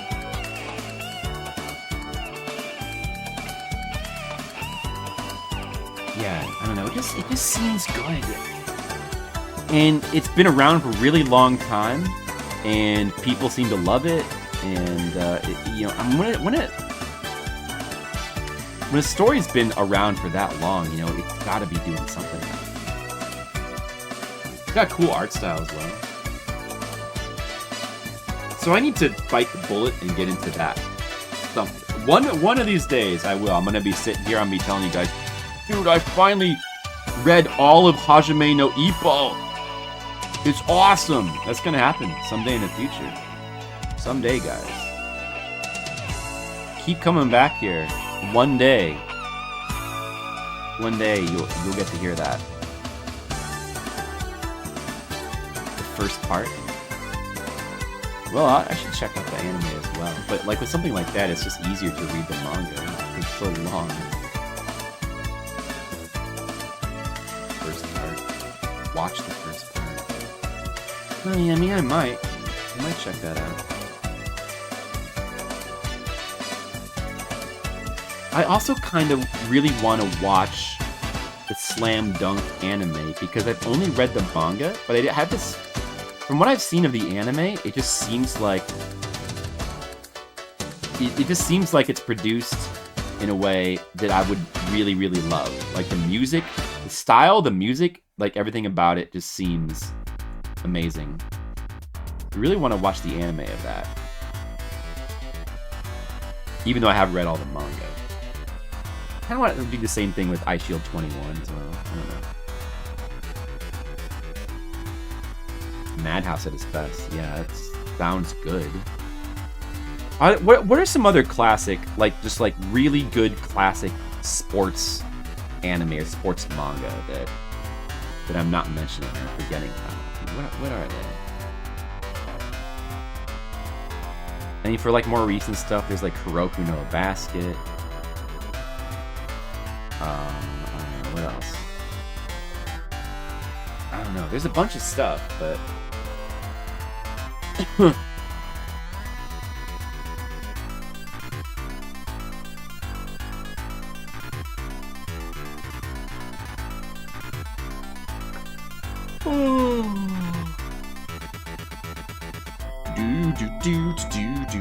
Does anybody know what game this is from? What Genesis game? It's a good one. I don't know. Nobody else got know any like sports anime. Well, I can't think of any others that are like any other major ones either. Racing. Oh, I bet you're gonna say Initial D. Oh yeah, Initial D, right? That is one that I should get. Yeah, I have thought about trying to get into Initial D. Hajime no Ippo. Good one, Sir Chronic. Oh, not Initial D? Okay, what were you gonna say then? Yeah, racing does count. I think racing counts. Future GPX Cyber Formula. Okay. I don't think I heard of that. And, dude, when did that come out? Like, what is that? What is that about?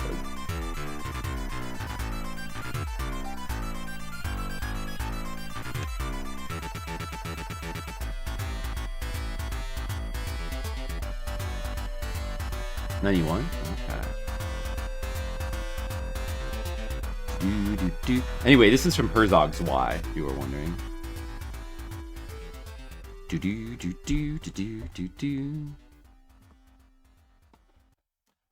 Under the Radar Sunrise Show.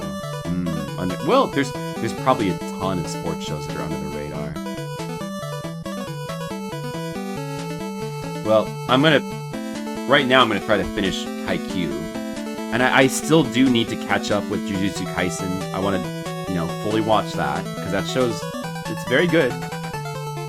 Even though, to me, it's a bit similar to Chainsaw Man in some ways, with some of its feel, and I still prefer Chainsaw Man. But it's still, it's enough of its own thing. It's still very good for what it is. Jujutsu Kaisen.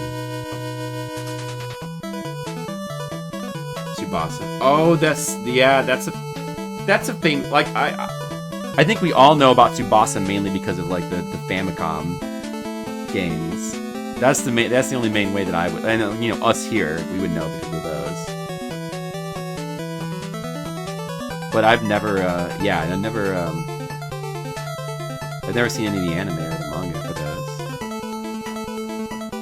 I can imagine those would be good. Tsubasa, nice. His name means wing. Or wings. That's how you know he's good at soccer.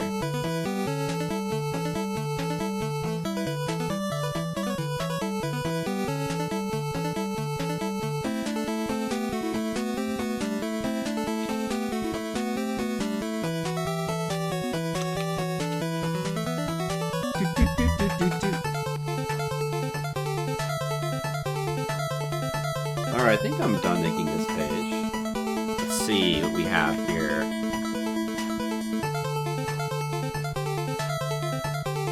Wait, let me just add a little detail here.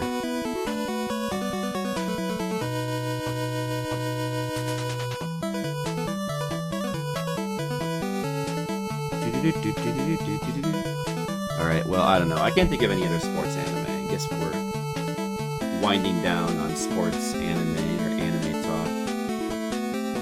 I guess that's basically the stuff that I've been watching or reading lately. That about covers it.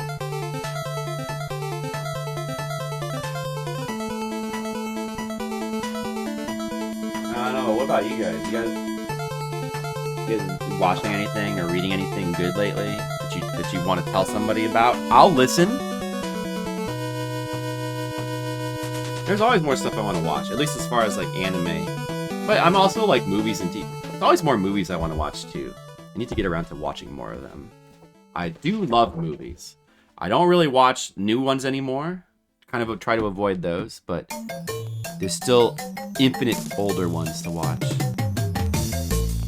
I'm gonna watch all of them eventually. I'm gonna zoom out a little bit more.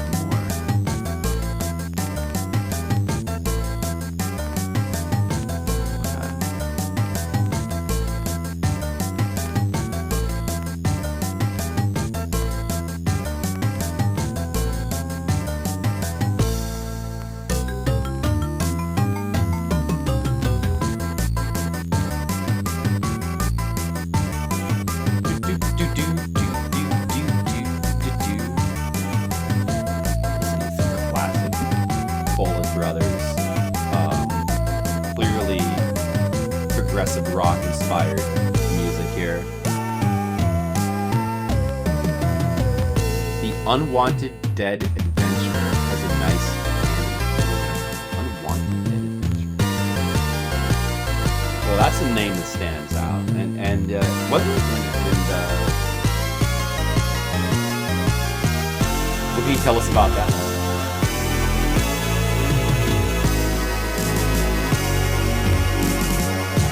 Oh, this could be a good one.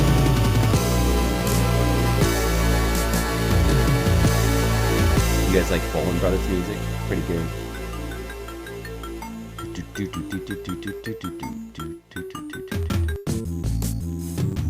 And that Equinox game you were talking about before, also Fallen Brothers music.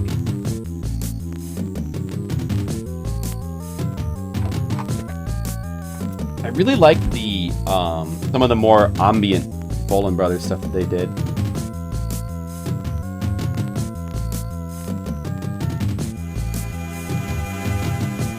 Which this game Clock has a little bit of. But Equinox is chock full of it. classic dungeon leveling anime.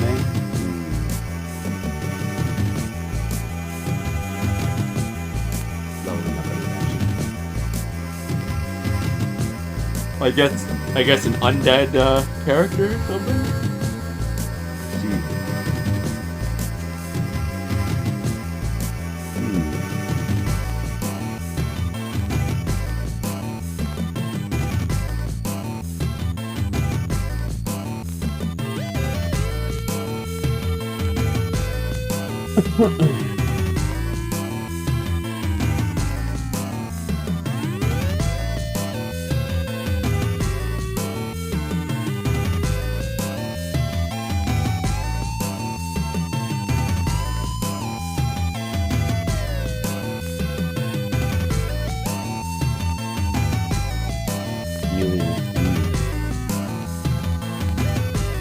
I might have seen something about that somewhere. I don't know.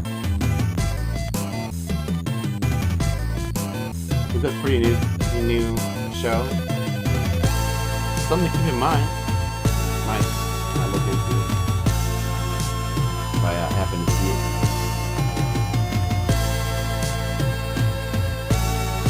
A lot of shows I'd like to catch up with. There's a lot. Just wish I had the time. It's hard, you know? It's hard to just sit in your room all day and do nothing but watch anime. You know, the times where I happen to do that, I was doing a little bit of that when I was feeling kind of sick the last couple of days. I was doing a little bit of that, and you know what? If you just sit in your room and you just do nothing but watch anime for like a long period of time, your brain starts to melt. So it's like you can only, I don't know, it's like sometimes you just get really addicted to like a show. It doesn't have to be an anime. It's like some TV show, and you just like sit there and you just watch it for like too long, too many hours, and your brain melts. But like you can't help it. It's like you just have to melt your brain. You know what I mean? It's like, oh, I gotta find out what happens. I need to melt my brain. And then, you know, you watch it and you're like, well, I'm glad I watched that, but my brain's melted now.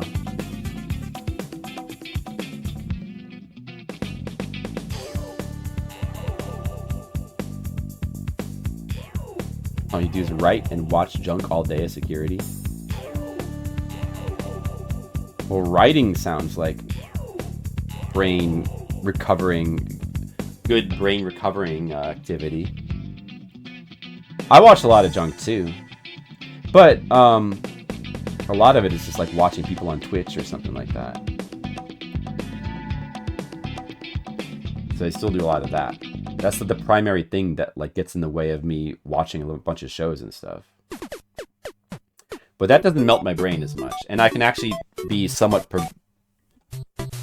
productive while watching people or interacting with people on stream or having a stream on in the background. You have a brain left to melt? Oh, well, I guess you don't have to worry about that. That must be nice. Yeah, I have half a brain left. I think I have about 40% of a brain left. It's hanging in there, you know. It still works. It still works, but it has some issues. It has some problems.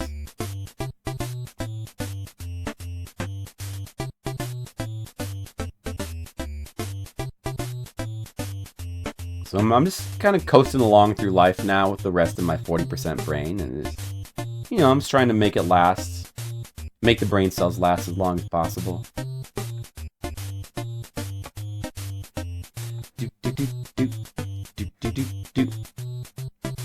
But sometimes when I play NES and Famicom games, it helps me to build back brain cells. I even have a clip about it, about how it helps me build brain cells.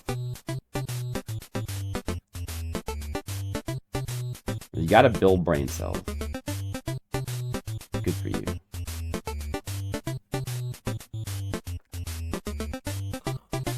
Oh, I feel kind of tired now. You know what? I feel a little bit tired now. You gotta keep working, though. You gotta keep working. Tomorrow I gotta do a little drive. I gotta drive down to Indiana. I gotta go to Plainfield to go to convention. Do convention stuff, do work stuff. I gotta pack the car first. I gotta pack the car. I gotta get ready. I gotta go get a hotel. I gotta go to convention. I gotta try to get a table. I gotta, you know. Then I gotta try to like work and sell books. That's gonna take energy.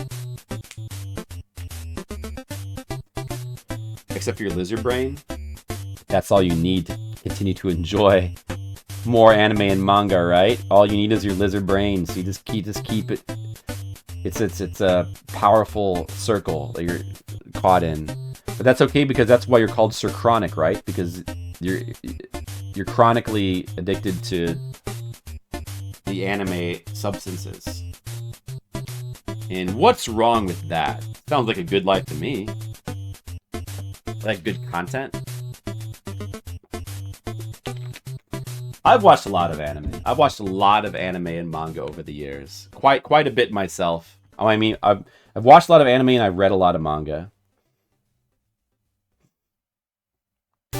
And I've seen a lot of movies. I don't know what is more, like movies or anime. It's hard to say. At this point, I've watched a lot of Twitch streams. All right, Astronauts boss scene.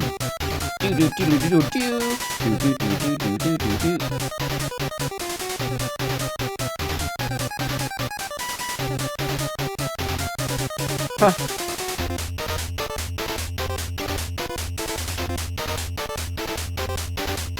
Video games are great. Video games are great. They're great. There's many more video games that I must play. Because they're great. Many more. You gotta experience all the games. Looking for the next video game. Vocab, have you heard of this Super Nintendo game called Equinox? Could be your next game. Do you like games that are incredible and the best games ever made? Then this could be for you. Yay, thanks for the follow. How about, not really Equinox. How about games called Tomb Raider? Do you like games called Tomb Raider?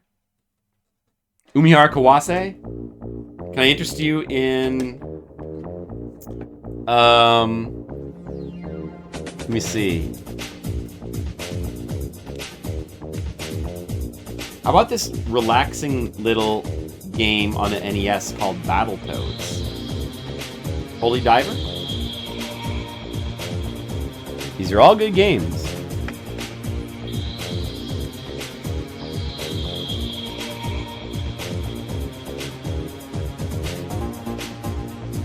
How about Loaded on PS1? You want any interest in... Well, it is. I beat it though, you know. Of course, you know, that compared to Weird Dreams, it's like a baby game. Of course I beat Holy Diver. It was pretty hard. It took like 14 or 15 hours. Yeah, I could talk about Holy Diver like that. It's a very hard game. It's very hard. People are right to be afraid of it. But, you know, the thing that's just fucked up about Holy Diver is the input eating. There's two things really. It's like the boss of level 4 with the pits, where you can die to pit. Although level 5 and level 6 all have something that's like really difficult and fucked up in them, some sort of platform. Man, yeah, Holy Diver is really hard, but it's doable. I just you don't play NES games anymore. So Holy Diver feels bullshit. You know, you said NES bullshit. Which kind of bullshit are you used to? Is there any bullshit that you are used to? I like all the bullshit. I'm used to all the bullshit. Well, maybe I'm not. I guess I'm not used to Koei bullshit. I can't get through Koei games. I just need to bring myself to. But most of the bullshits I can do. I can experience. I can handle the Amiga bullshit to an extent. It's just that they take a long time. I can do the NES bullshit. Genesis bullshit. We can do that. That's good. An RPG, you're tolerant. Well, some RPGs do have some bullshit. You know? Speaking of which, I want to. You know what's coming up in Fliptendo pretty soon is Wizardry 2. The wizardries are in the wrong order, in the Japanese order, because it went 1, 3, and 2. Well, pretty soon I will have played Wizardry 3, and then that leaves Wizardry 4. I want to play Wizardry 4. Speaking of bullshit in RPGs, that's probably got to be the number 1. But that's why I want to play it, though, because it just seems like that seems interesting. I also played through Zeliard, the PC-88 one. That game's completely ridiculous. Completely ridiculous and insane, but I liked it. And it's hard to be tolerant of that, though. Games where there's no continues, it's rough. Yeah, you know, I mean, games with no continues, you often have to replay through the whole game. I guess that would be the point. Although it depends on the game. I mean, sometimes games with no continues, what that means in practice is the game is very short. So overall, you're not really spending that much time. Whereas like an RPG, you know, I don't know, like you could go from one extreme to the other. You know, it's like an RPG, like a really hard RPG, it might, or especially if you're talking about like some of the difficult like roguelikes, like you know, like what the heck is, I always forget the name of that stupid game with Samurai, Super Nintendo roguelike. You know what? Why do I always forget that name? Damn it. Anyway, the Super Nintendo, well, you know, like you whatever, like a roguelike. You know, you're playing a roguelike, and you don't like Sheeran? Okay. Well, I don't know if I like it, but I think I do. That's another one that's on my list to play. But anyway. Okay, well, you know, even putting roguelikes aside, it's, you know, in a difficult RPG, there'll be times when you'll lose, like, maybe, like, an hour of gameplay, right? And, like, you know, some of the really hard NES games, like, the whole game might be an hour to play through. So at the most that means the most you could possibly lose is an hour. That means, like, it's impossible to lose more than repetition. Melts your brain. Oh, it's like that other guy. That's what melts your brain, but not in a good way. You're over roguelikes. Now, what's some RPG bullshit that you like?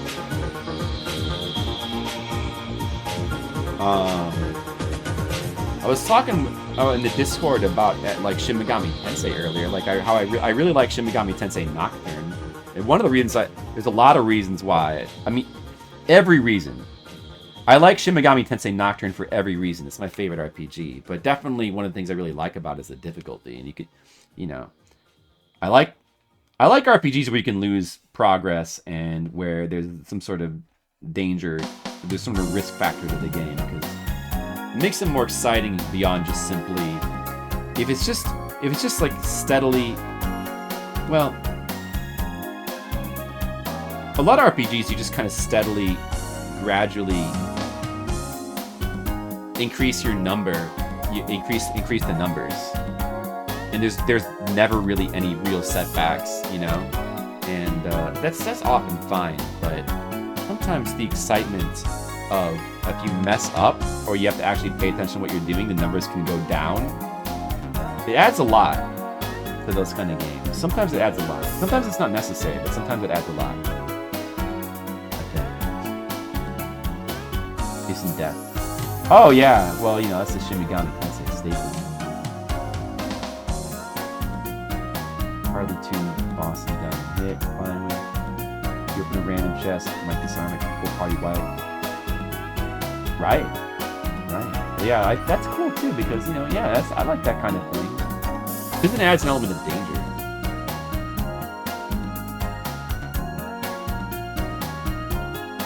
You know, I like Final Fantasy 1. Final Fantasy 1 is the coolest of the Final Fantasies for just simply the feeling of like risk factor and danger. Because the other Final Fantasies they very quickly lost that. But Final Fantasy 1 has that in spades, you know. All these various dungeons with no saving within the dungeon. I like RPG where there's no saving in the dungeon. I like that. I wish there was more of that in more modern RPGs. Like, just no.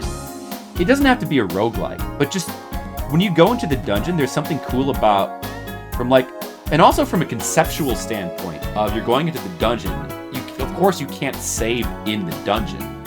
Like, it's not like you should go into the dungeon and the whole thing should be like, can you make it out alive? If you could save in the dungeon, it defeats the whole purpose of that, you know? I just love that from a conceptual standpoint. Like time to go in the dungeon. Like that's something like Final Fantasy 1 has, but like so few other games have that. RPGs anyway. I just love that. You don't play them that often. Yes, it does all come down to what you're used to, of course. Well, see, the thing is, if you think about it just in terms of psychologically, it feels bad to lose progress because it's kind of like losing souls in. I don't know if you play FromSoft games. Like FromSoft games, I'm not shy about the fact that I don't really like modern games that much. It's probably, it's people know that about me. I don't really like, but I love FromSoft games. FromSoft games are like the big exception. It's one of my favorite companies of all time, But what was I gonna say? Losing souls isn't a big deal. It can be a big deal though. I mean, day to day, like day in day out. I mean, overall, like on average, it's not that big of a deal. What I want to say though is that like it depends on how many souls you have and what you're doing, because it's not that big of a deal because you can always get more. But that logic applies to all games. Like if you're playing some RPG and you die and you lose an hour's worth of progress, that's also not a big deal, because you're gonna spend 40 hours of the game anyway. 1 hour is nothing, if you're playing some like arcade game and you game over and then you have to start the whole game over again, that's not a big deal, because you still keep you keep all of the mental progress, you keep all of the knowledge, and you get better every time. I mean, it depends on the game, but generally, like that logic applies to most games. Like dying and like losing progress in most games is not a big deal. I don't know. Feels way more weighted in Dark Souls 2. What, losing progress or just the gameplay? Like Dark Souls 2 feels more weighted in general. It's like the stiffest, heaviest Souls-like, which is sort of cool, but also like it took that a little too far. I don't know. Oh, losing souls. I don't know. Is it? I don't know. I never really noticed it being more so than the others. I mean, is that you can still farm them just as easily in 2 as you can in any other game or any other Souls, like I think. There's limited respawns. Well, yeah, but that's still like basically purely psychological, because it's not, well, for one thing, it's not really limited. You can always use a bonfire aesthetic. But for another, like realistically, that's not going to stop you from getting souls. It will stop you from, like, usually that's going to more help you than hurt you. Where that hurts you the most is when you're trying to get specific drops from items. That's when it becomes brutal. But even in that case, you can use bonfire aesthetics. Red Mages, what's up? Red Mages, how's it going? I was doing art today. Oh man, dude, the camera is like lopsided to get. Oh man, stupid camera. Sorry, let me try to fix this. Red Mages, how are you doing? Just doing art today. We're, being creative. My camera got kind of fucked up once again.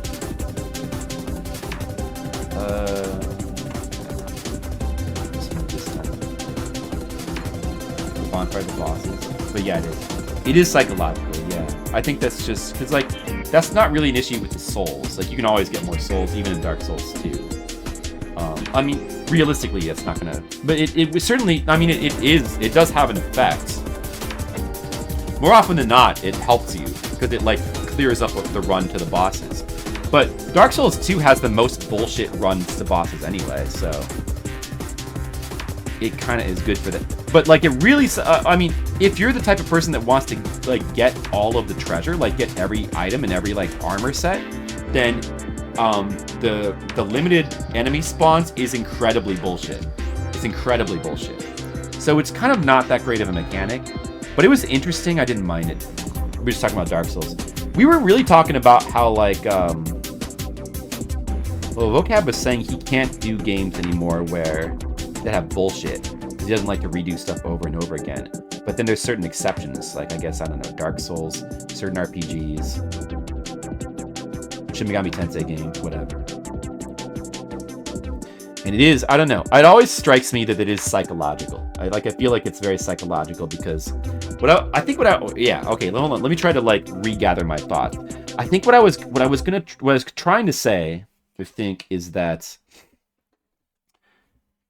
in terms of just, like, the time lost, you don't really lose that. Like, games that are hard, like NES games, or games that have limited continues, or games where, like, you can die and lose a bunch of time, or, like, a save point or whatever, like, something like that. Games like that.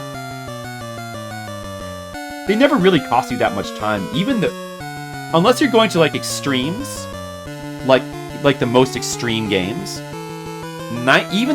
Even the old school stuff, 8-bit stuff, computer games, you don't really lose that much time. Like, you just don't really lose that much time, you know? And, like, the average 8-bit game is still gonna, like, even if you're a halfway competent gamer, and if you're not, you can develop that skill, but you probably, like, everybody here probably is, at least that.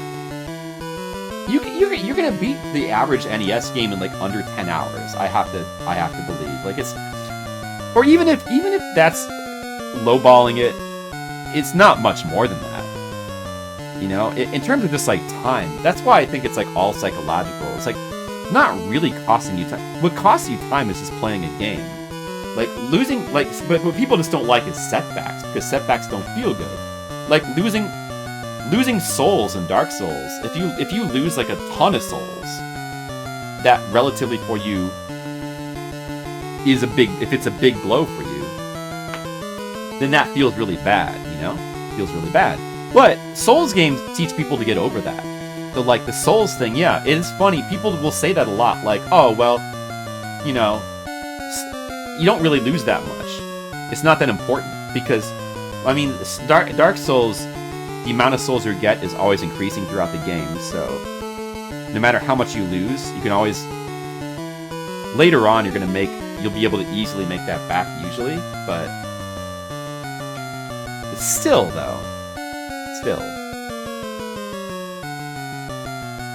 it kind of teaches people to, in, like, a certain compartmentalized way, to be okay with losing progress. But I think that people have, like, a lot of people have built up a very big aversion to setbacks. Like, you know, encountering some kind of setback in a game. And when you think about it, it is kind of purely psychological, because it's not about how much time it takes total. Like, people will sit there and they'll play a grind fest for 100 hours. But if you lose 1 hour of progress, that feels like it costs more than the 100 hours it costs you to, like, grind a bunch of boring quest lines. Even though, you know, just because it's like, I had that and now I lost it, you know? People just don't like that. They've kind of been trained to not like that, I guess.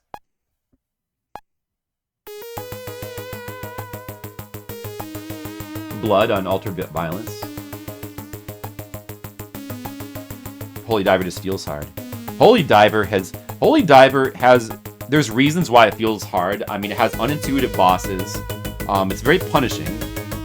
It has that in common, you know, being very punishing is something it has in common with Castlevania and many other NES games, but the unintuitive bosses and enemies combined with especially the input eating, I think makes Holy Diver feel especially punishing. And, you know, I mean, it's a brutal game. I feel it. I can feel it. I'm not immune to it, but it's like, you know, but it's also, like, not that long of a game, so, like, I know it's something like that. You just gotta stick with it, you know? And I find that with me, stuff like that just doesn't bother me at all, because I've fully trained my brain to not care about setbacks. I'm only thinking in terms of, like, total time. I tend to think, yeah, I guess I tend to think more in terms of total time. Like something like Holy Diver, for example. It's like, first of all, if I like the game, am I willing to? It's a platformer. The input eating sucks, but like you can play around that. You can kind of learn to play around it, and the game is still cool. It has cool bosses. You know, it's cool enough. Like I wanted to beat it. You know, in terms of like total time to beat it, I know it's not going to be more than like 20 hours top. Right? I suspect it won't be that long. You know, even something like Weird Dreams, which is like completely ridiculous and like. It's like, you know, it has sections of the game that verge on being unplayable. They're so broken, you know. But, you know, you sort of, as you play it, you get an idea. Like, okay, how long is this going to be? I underestimated it. I honestly thought I might have been able to do that in under 20 hours, but it ended up taking longer than I thought. Still, if you think about it, though, 40, 50 hours is still... That's still like 1/3 of a modern RPG in terms of time. If you think about it in terms of just time spent, losing progress in games just never really costs you that much. You know, never really costs you. What costs you the most time is just simply playing games. You know, even stuff that has no continues where you have to replay through the game over again. You know. Never really. It's you know, every time you die, you start over from the beginning. But it just all comes down. The total time that's costing you is just the time to learn the game. A lot of those kind of games just don't really take that long to learn. So it's kind of all relative. But people don't necessarily want to spend their time learning, like doing something over and over again, I guess. Because then it's not psychologically satisfying, I guess, for many people. You kind of have to have that. You have to build up a desire or appreciation, I guess, for that sort of classic arcade style game. Like, you know, the early games in the history of games were like all about just simply repeating something over and over again to get better at it. You know, classic arcade games are entirely about just doing the same content over and over again to get better at it. Like that's like games you play for score. It's just playing the same content to get better score. And a lot of early games like continue that philosophy. Astral Chain wants you to 100% it. Does it? Does it want you to 100% it? A lot of games want you to 100% them, though, don't they? A lot of modern games are like very pushy about like, hey, you need to 100%. Look at all this content, and they give you like an achievement number. Astral Chain probably doesn't do that because it's a Nintendo-based game. But is Astral Chain good? It looks good. I want to play it. I want to play all Platinum games eventually. And I want to play, you know, I've never played Blood either. I want to play Blood eventually. But one of these days I want to play Blood.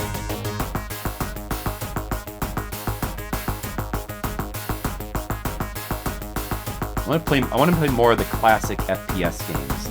So many things. And once you just start going down the list of the, I love Platinum games.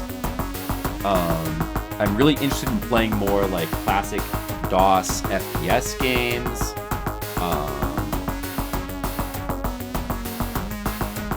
You know, maybe some Diablo stuff. There's just so much stuff. Yeah, a lot of times that's the wise choice. You have to kind of know when to cut yourself off, I feel like, Red Mages, because we all have this sickness. Like, modern games are very good at... They're explicitly doing this. Like, they know that they're doing this. Like, modern game design... You could almost generalize it and say that modern game design is all about exploiting psychology of gamers. Like, more so than, like, about making products that are fun. Well, you know, I don't know. Some companies are maybe more like that than others. I don't know how much you could apply that to Astral Chain, but like, a lot of games want you to like invest hundreds of hours of your time, like getting all the achievements and whatever, all the bullshit. And there's like this part of your brain that wants to do that, the sickness. the addiction part. And sometimes, you know, if it really is worth it, maybe you could do it. But I think a lot of times it's wiser to cut yourself off. It's like a drinking problem. Like, video games are like a drinking problem. Sometimes it's wiser to cut yourself off. I did play Lollipop Chainsaw. Yeah. I like that game. I like to stream that one too. Oh, there is built-in achievements. Yeah. Because like, even if it's Nintendo and they don't have the trophy system, like, they can still have their own achievements. Yeah, I mean, you know, with games like that, I probably would do that as well. I don't know. I would. Stuff. I don't know. I don't actually know how Astral Chain is. I don't know that much about it. Is it kind of more of like a mission-based kind of thing? It's kind of the impression I get. Maybe there's like a lot of quests and shit you can do. With stuff like that, I try to do. It depends on how the game is made, but since a lot of modern games are towards the easy side anyway, you can just simply not bother with a lot of the the menial quests and tasks and optional bullshit, the side quests that they stick in there. Just ignore them and focus on the main storyline stuff. And that way you can get a more streamlined, kind of more fun, normal experience from the game. And then you can move on to like play something else without having to like waste hundreds of hours of your life like pursuing this like sickness of like collecting all the shit that, you know, is it really going to be worth it? But, you know, sometimes it is. I don't know. If I really, really like a game a lot, sometimes it does feel worth it to me. Sometimes I go a little bit crazy. But I rarely do that these days.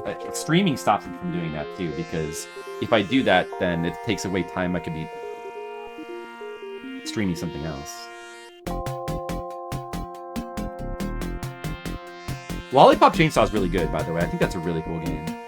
That's Grasshopper. That's not Platinum, though. That's Grasshopper. I want to play all the Grasshopper games as well.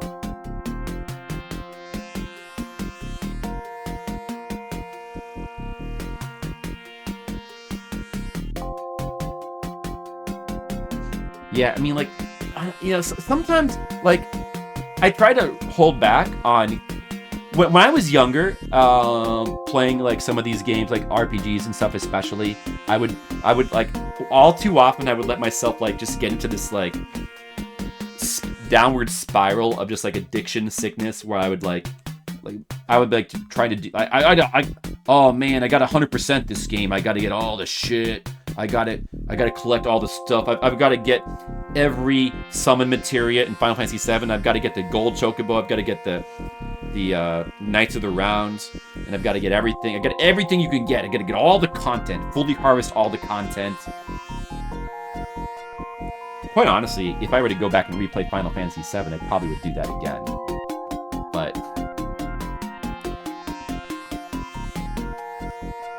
there's a lot of games that I spent way too much time like trying to 100% them, and it was time I didn't necessarily need to. I don't know. Maybe it wasn't worth it, you know? Sometimes the experience of doing it, like, feels worth it. I guess maybe it depends on the game.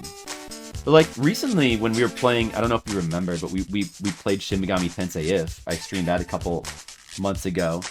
And I certainly didn't 100% the game. I didn't even do the New Game Plus. I still need to go back and do the New Game Plus of that game, which has a bunch of unique content, and then the other story paths have unique.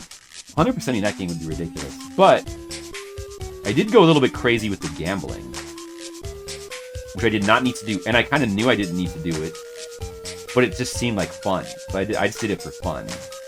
Sometimes, if you go a little bit crazy because you know it's going to be kind of fun, I think that's fine. But, you know, everybody's different, though. I mean, some people get really into that. It's like into 100%ing games. Oh, I gotta fully harvest all the content. Well, I mean, like, I understand that because I have that desire myself, but I've really tried to curb that.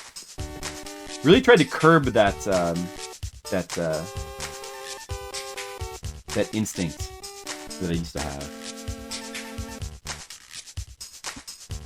So, I mean, I wouldn't go as far as to say you shouldn't do that, but I think you just gotta be a little careful. I think all I would say is, you know, if you feel like maybe you should cut yourself off, like, should I really be doing this? Then maybe you should. Maybe you should. But there probably are games in the future that I might do that with. I don't know. It's just really hard to, because usually it's RPGs and they take long enough as it is. And as a streamer now, I always want to get to the next thing. I got so much stuff I want to stream that compulsion really keeps me from... It probably gets me to play games in a more healthy way, honestly. Because it keeps me from getting too crazy. Oh man, I really want to replay the PS1 Final Fantasies.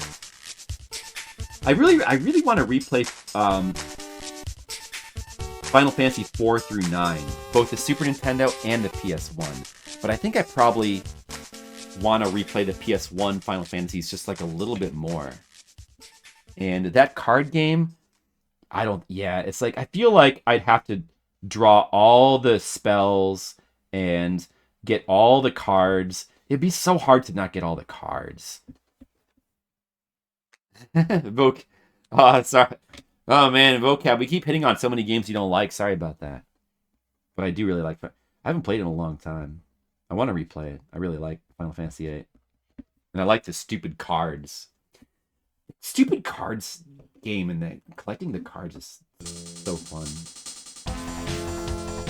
And the weird refinement system item is really interesting as well to mess with. Scaling. You mean just like how the leveling is pointless and works against you? The dumb story. Yeah, I like the dumb story. It's a very weird, disjointed story, but there are things about it that are really cool, so it works for me. I mean, it's not that it's not dumb, but I really like it anyway. It's the thing with Final Fantasy VIII. Yeah, it's very weird that leveling is bad in the game. You don't really want to level up, but like once you realize, I think that the real leveling of the game is the drawing magic, then that's what like makes it click for me. It's just very interesting.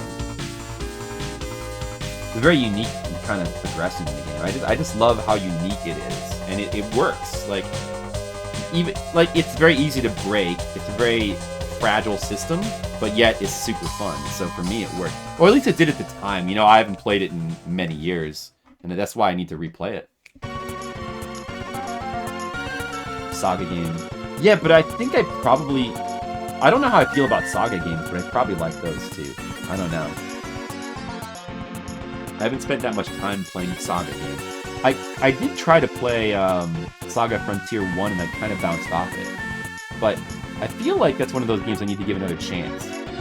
I did like the original Game Boy one from my memory. Yeah, so that's another one of those series I think I could get into, but I can't really say from personal experience. It does appeal to me. Like, I like how unique they are. I like anything that's unique. Well, not anything, but I have a preference for things that are just that stand out as like being unique or different or original. That goes a long way with me.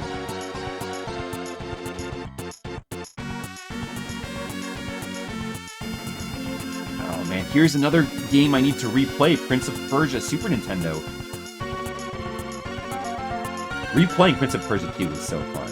Despite many people not really liking Prince of Persia 2, I really like it. I was super fun. And it makes me really want to replay Prince Super Nintendo Prince of Persia, which is what this music is from. Unlimited Saga? Well, that apparently, by all accounts, Unlimited Saga is the most crazy and stupid. It's the one people like the least. But I don't have to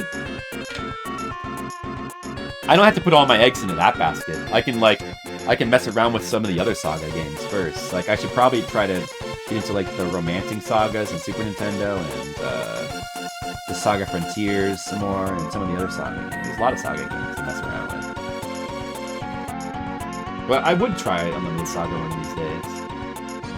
I'm not a reasonable person. Maybe my brain might not get exploded, but I don't know. Maybe I don't know.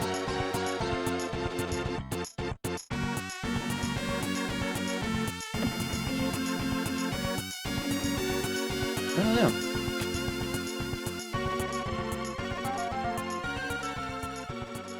I'm gonna try and find out, but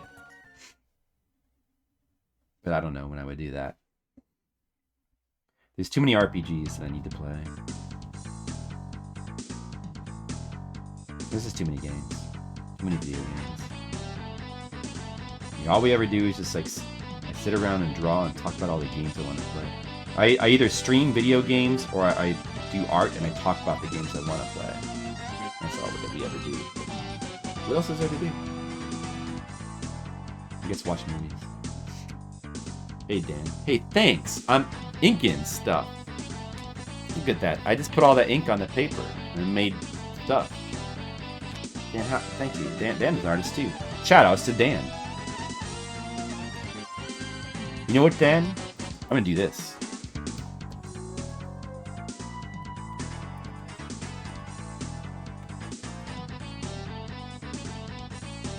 They were last playing Channel Not Found. What?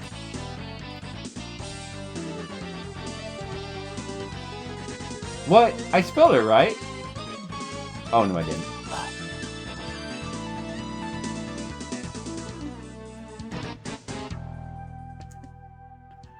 There he is. Battleface. There he is. Yeah, I gotta remember that I have that command.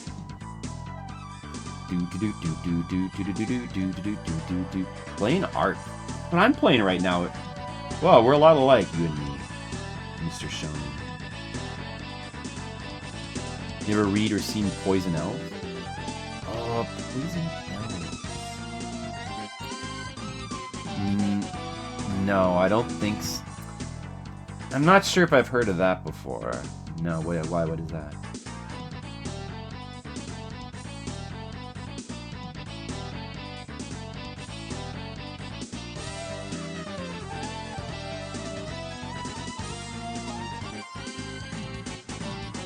Do you add the dialogue in Photoshop? I sure do. Yep. Dialogue and shading I will add in Photoshop. Usually shading is pretty light, but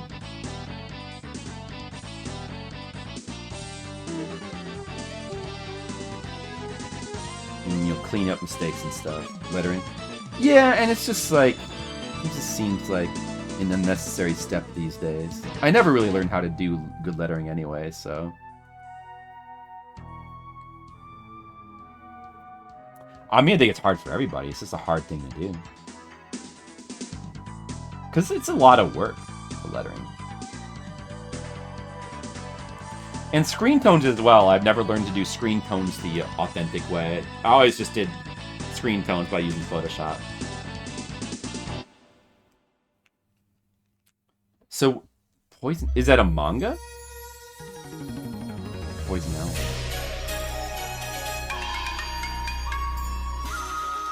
Alright. Does this art remind you of that or something? Oh, is this hand supposed to be white or black? Wait a second.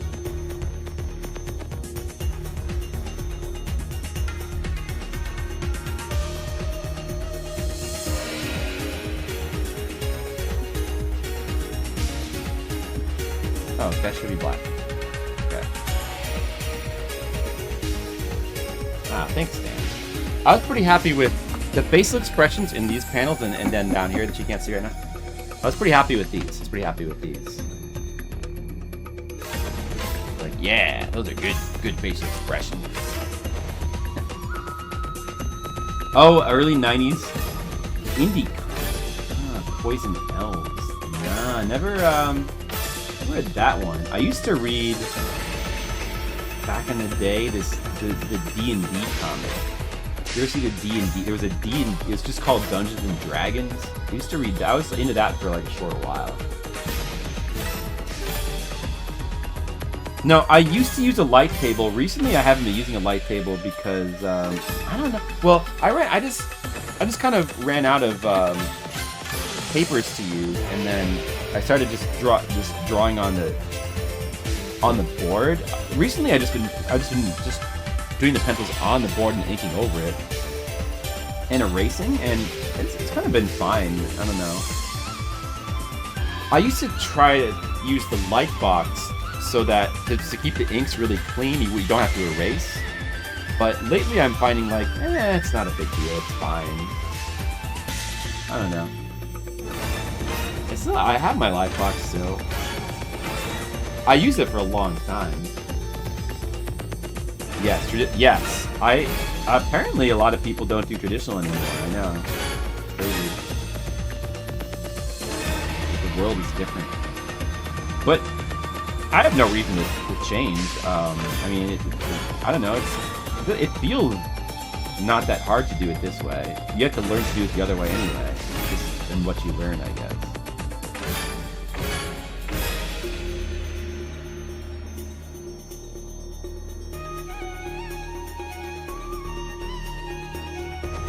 I think all the Japanese artists, I think all the major Japanese artists still not only do stuff by hand like this, but also, oh man, camera's sliding out of place a little bit there.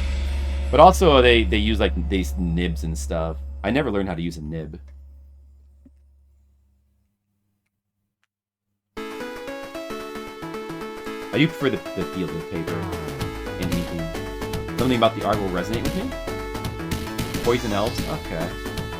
Well, I'll check that out then. Thank you, Red Moses. You were into that one then? Poison Elves? Confident to go straight into the light line. Yeah, well, I mean... My pencils are pretty light. Yeah, I mean, I do, like, I guess, yeah, part of it is that I'm okay with keeping the pencils lighter. Because I kind of know what I'm doing with the inks, and I'm fairly confident. I mean, there's still, like, there's fairly good guidance of where to put the line. It's not that brave. And I know that if I make mistakes, I can just clean it up in Photoshop. Yeah, but I mean, I guess it does come with confidence with, like, doing thousands of freaking pages. Squirrel hair. Yeah. Well, yeah. It would be cool to learn one of those, for sure. But that's a whole learning curve.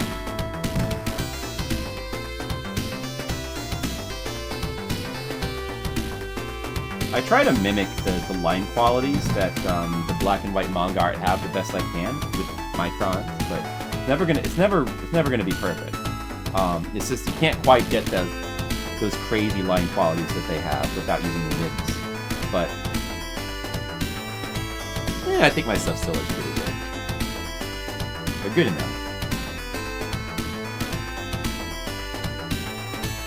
I also don't have a kick-ass background artist who like do amazing backgrounds for me.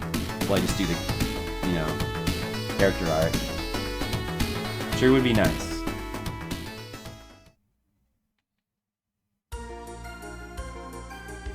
Yeah, there is I mean, and I've studied it, the manga style. And I've tried to up to the best of my ability, approximate what I like about, sort of adapting it to my own personal style, which is, amalgamation of a lot of different styles that I've liked, and but there's definitely a manga style, yeah. There's a specific style, and it just kind of come down to the way, a lot of it comes down to line work, I think. Line work and style of storytelling too, but a lot of it is just line work.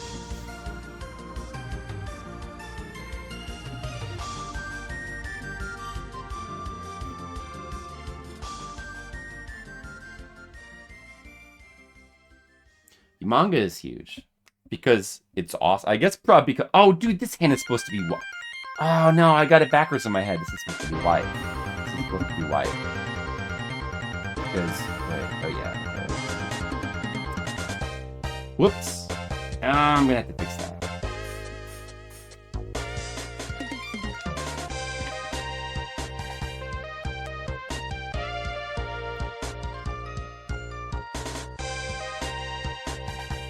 Yeah, and it's also like a style of paneling and it's like a specific style of like storytelling that's more cinematic. I've seen all kind of mangas though. There are some that like skew a little closer to like more Western, or there's some that like just do different things, odd things. There's a lot of experimental stuff.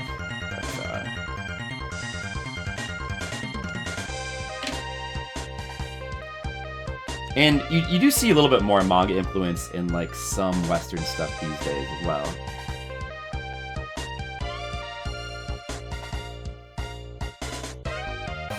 But I've always liked the manga style, so that's what I go for. That's what I try to go for with my stuff. I try to have it look like it could be an actual manga.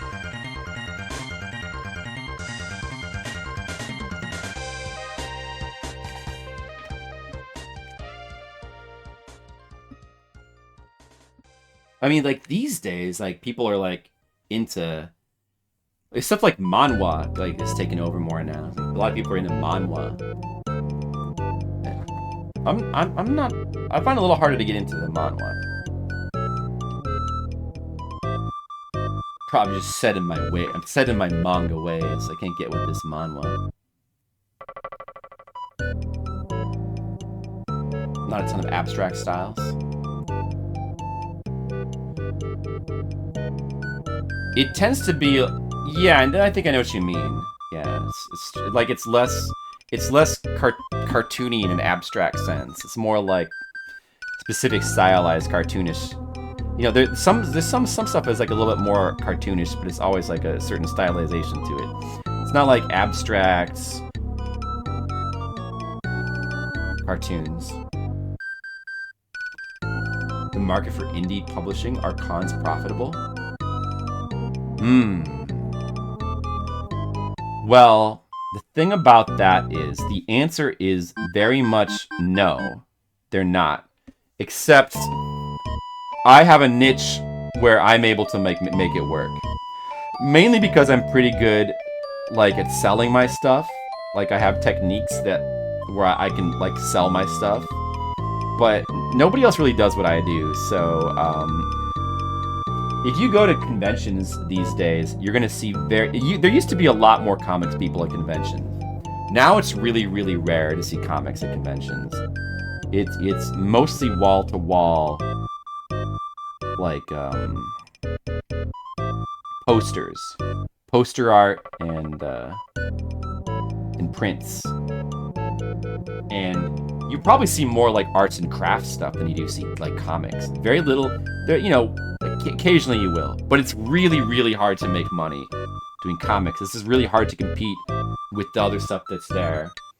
And it seems like a lot of comics people are now going to stuff like webtoons. Like they go to stuff like webtoons to survive or try to make it out there. But it seems really hard to make money off of that. Like Tonka Rete? I'm not sure what that is, so maybe you're spelling it wrong, I don't know. Didn't they ban a lot of those larger print walls? What is Webtoons? Oh, you don't know what Webtoons is? Webtoons is the most popular webcomics website these days. It's been that way for a while. There was like a brief window where it was like Teen Spot, maybe like a couple others, but like Webtoons now is like, yeah, it's where all the, well, there's a couple others that are also like somewhat popular. I think Webtoons is the most popular as far as I'm aware currently. But yeah, Webtoons is much more like digitally focused, and a lot of their stuff is more manhwa styled as well now, I think. I don't know, I haven't really been to Webtoons that much. I get the impression that there's a lot more manhwa. Like, so manhwa, in case you don't know, maybe you don't know, that's the Korean term for comics, and it's sort of, no, I guess it mainly came around like because there was that was like the Korean focus was there, but you see a lot of other artists sort of adapting that style too. But basically, it's a much more digital style, like for digital. It's not for print. So it's like the style of comics is, it's these vertical comics that scroll from top to bottom. They're formatted to scroll from top to bottom. So they don't have pages. You just scroll. You just keep scrolling down, and they're formatted in such a way that they're designed to be easier to read on the web, especially like scrolling down. Probably easier on people's phones as well, which is why like there's a lot more gravitation to that. But they don't really make sense for print. As far as I know, I don't know. I don't. Maybe some people print their manhwa stuff. I don't really. Maybe they find ways to do it, but it's not really geared towards that, I guess. There's a lot of that on Webtoons too. I was considering going onto Webtoons at one point when like my other server kind of like had problems with them, but I decided not to because there's not a lot of webcomics that are like just really hyper focused on being traditional manga, or there's not as much as there used to be. But I mean, it's also really hard to do that too.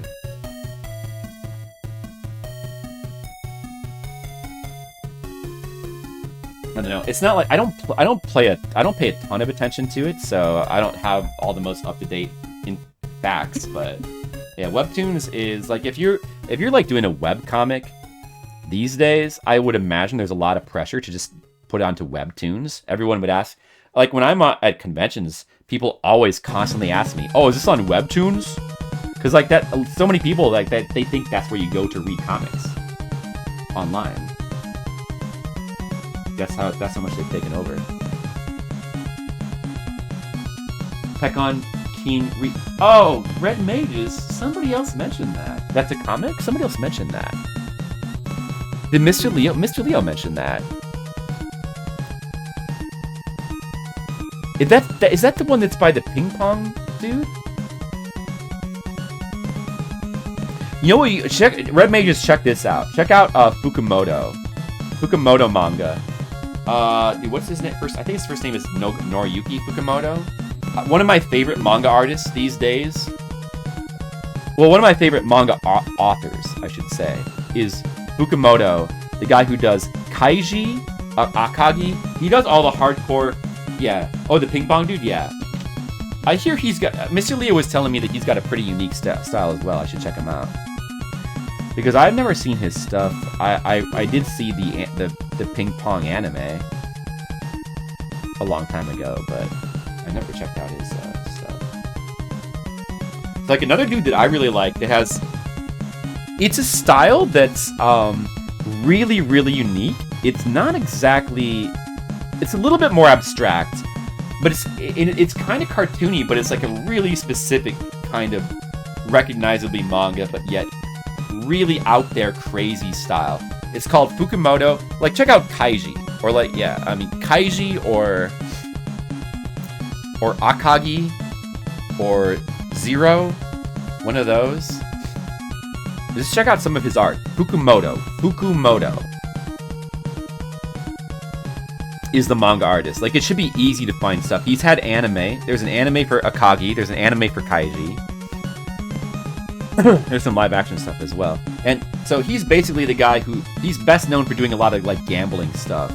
Like he does manga about dudes like hardcore gambling, crying manly tears, or like just being like hopeless gambling addicts and like life or death gambles and like just crazy over the top ridiculous like insane gambles and a lot of manly gambling. But I mean, I don't know. I'm into that kind of stuff. You may or may not be. But check out his art. His art is very unique. And I'm a big fan. He's one of my favorites. Like, these days, he's one of my favorite authors. Because I love his writing style. Like, he his stuff is like all about like hyper suspense and like drawing stuff out like to the maximum degree. So like he'll just have, but there's just something really naturalistic about the way he like has characters talk. Let me find a different song here. Oh man, I can't bear to like skip this.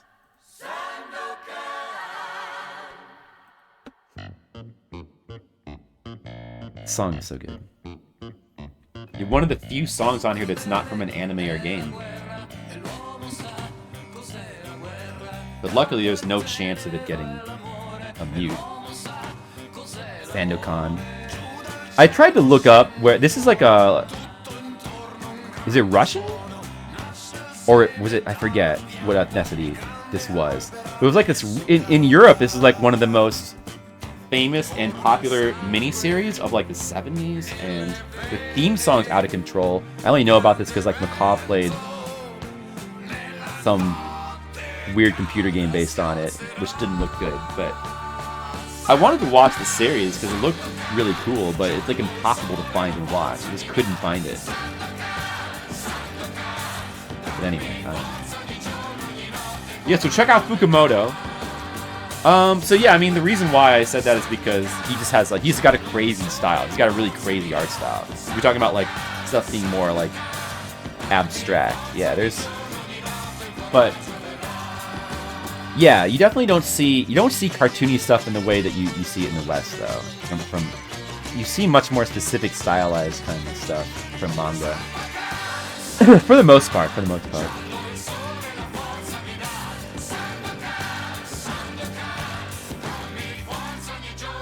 No, I'm okay with that. 10:20. I guess I'll probably finish this page and then we'll stop the stream. That'd be pretty good.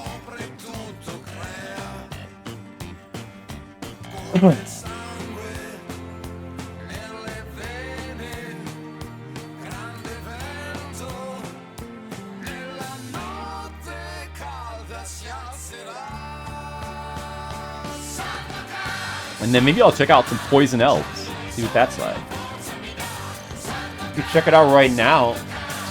Is it okay? Should we check out Poison Elves right? Can we check that out?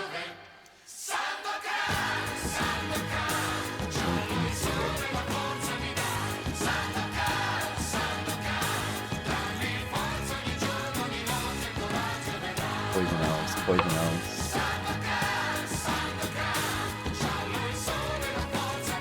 Check out some Poison Elves. Check it out right now. Oh, I think I have seen this before. Okay, alright. Poison Elves.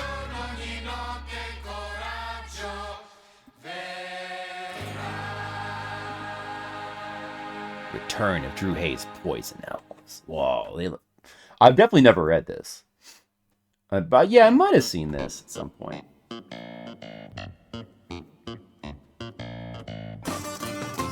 Do do do do do do do do do do do. Yeah, it looks pretty good.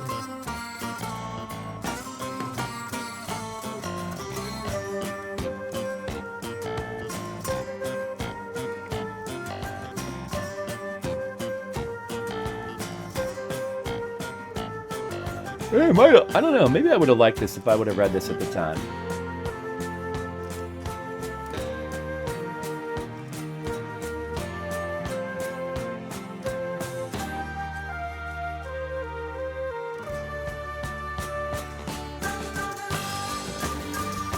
It is kind of a unique style.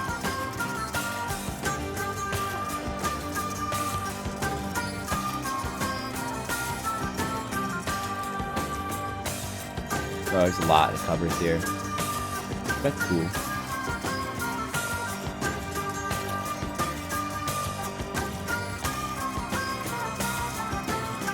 It looks kind of punk. It's very punk.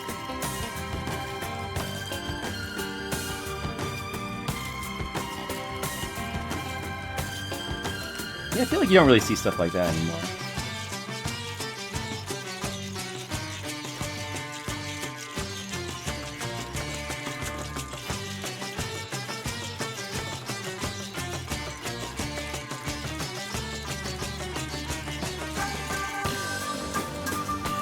Okay, now let's look at some Kaiji art. Let's look at art from Kaiji.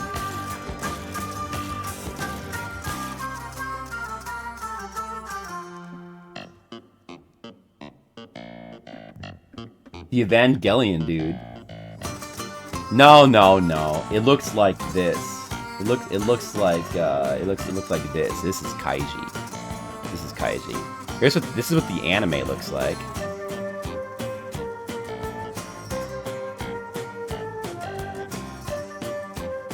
Everybody's got the really angular faces in Kaiji. Everyone's like pointy nose, very angular faces.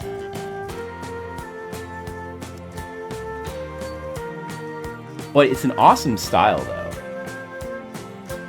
Oh, that's Kaiji. Just look at his nose. Look at his big, manly, pointy nose and his big, manly, pointy chin. He's very concerned about his gamble that's happening. That's Kaiji. And then the manga art looks like this. I mean, I've read so much of this manga. And like the early stuff is like really rough. It kind of looks like this. And it's very rough, and then the later stuff looks a bit more polished though.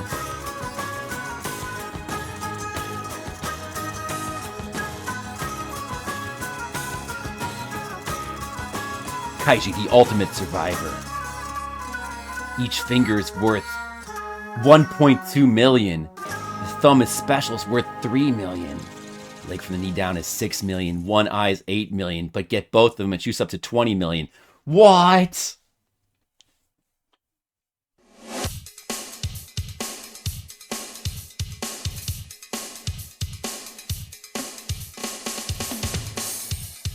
Basically a lot of very high tension,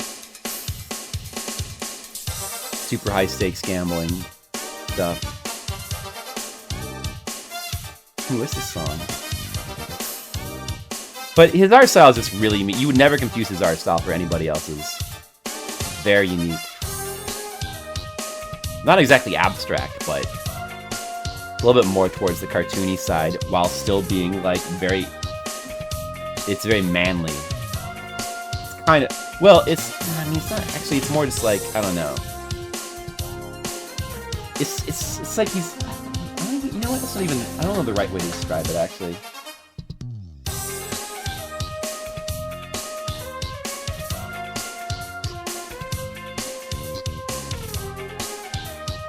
Anyway, I'm a fan of his stuff. For a while there, I was getting into like any kind of manga or anime that had anything to do with like gambling or like games of death. I'm still a sucker for that kind of thing. Kaiji Akagi, Liar Game I love. Gamble Fish, Usogui, Alice in Borderlands,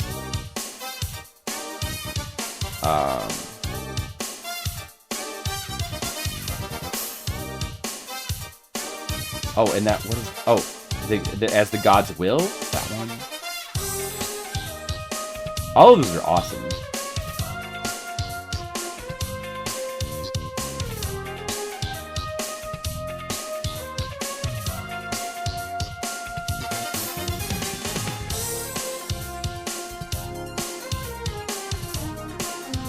Oh, and One Ounce too. Like, One Ounce is basically a part of that club as well. It's by the same artist who did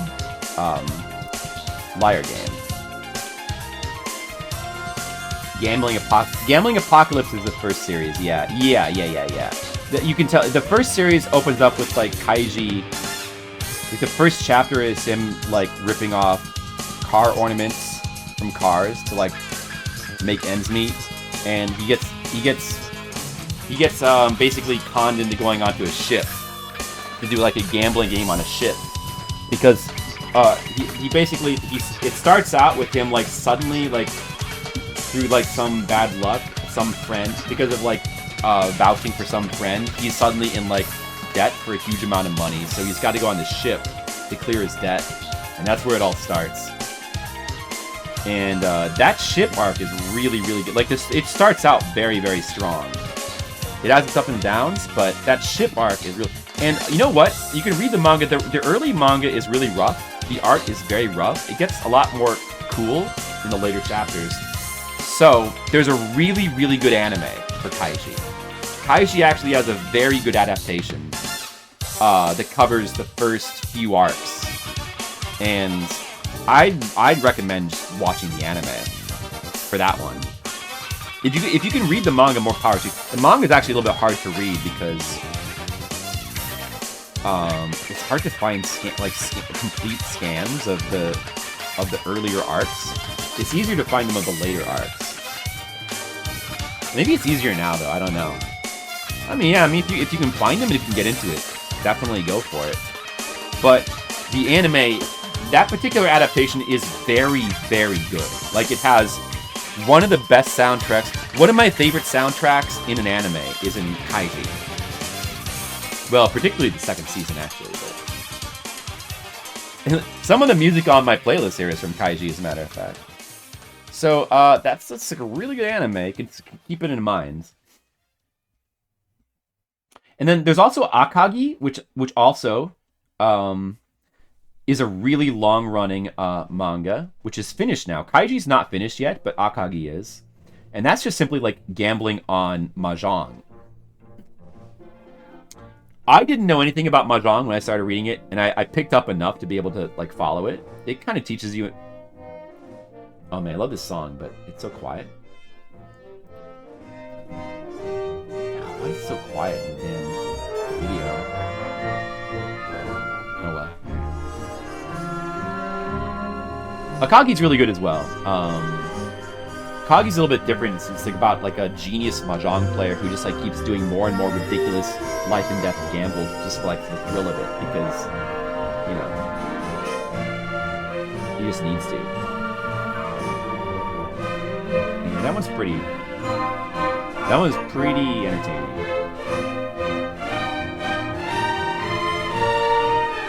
And then the one, Kaiji's got a lot of good stuff. Like, the thing about the different, so there's kind of like the flip side there of protagonists of gambling games, because Kaiji, the main character of Kaiji, is a very human main character, and he makes mistakes, and you never know you really never know what's going to happen in Kaiji. It's very unpredictable. Whereas, like, yeah, that sounds like it would be the first alternate. Yako Yurai. Maybe. I'm not sure if that's the first. Because it would be Gambling Apocalypse Kaiji would be the subtitle of the first one. That doesn't sound like Gambling Apocalypse. That's...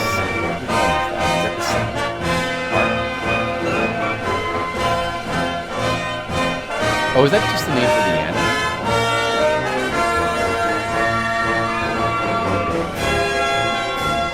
Kaiji Ultimate Survivor.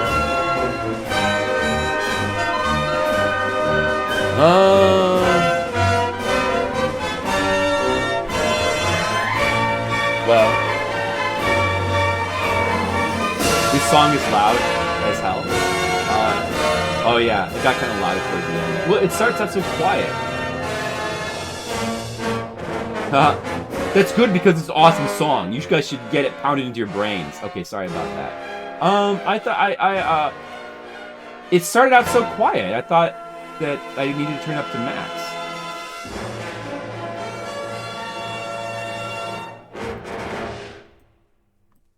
All right. Well, anyway, it's an awesome song.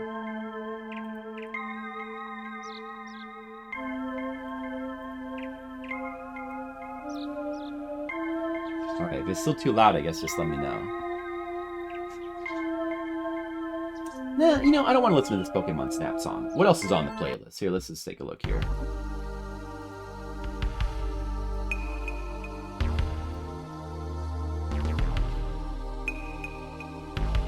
Yeah, this is some good wintry music, I guess. Oh man, my sheet got kind of moved around there. Ultimate Survivor? I think so. Like I said, if it's the right one, it starts out with him. The first chapter should be him playing basically poker with his friends and losing, and then trying to rip off people by stealing car hood ornaments. That's the first chapter. And then a dude named Endo comes to like recruit him and basically explain to him that he's got like a huge debt and he has to like go to a ship to gamble. That should be the first chapter. So, as for like the exact subtitle, all of the different arcs of Kaiji do have different subtitles. I feel like the first one would be just Gambling Apocalypse Kaiji, but I could be wrong, so.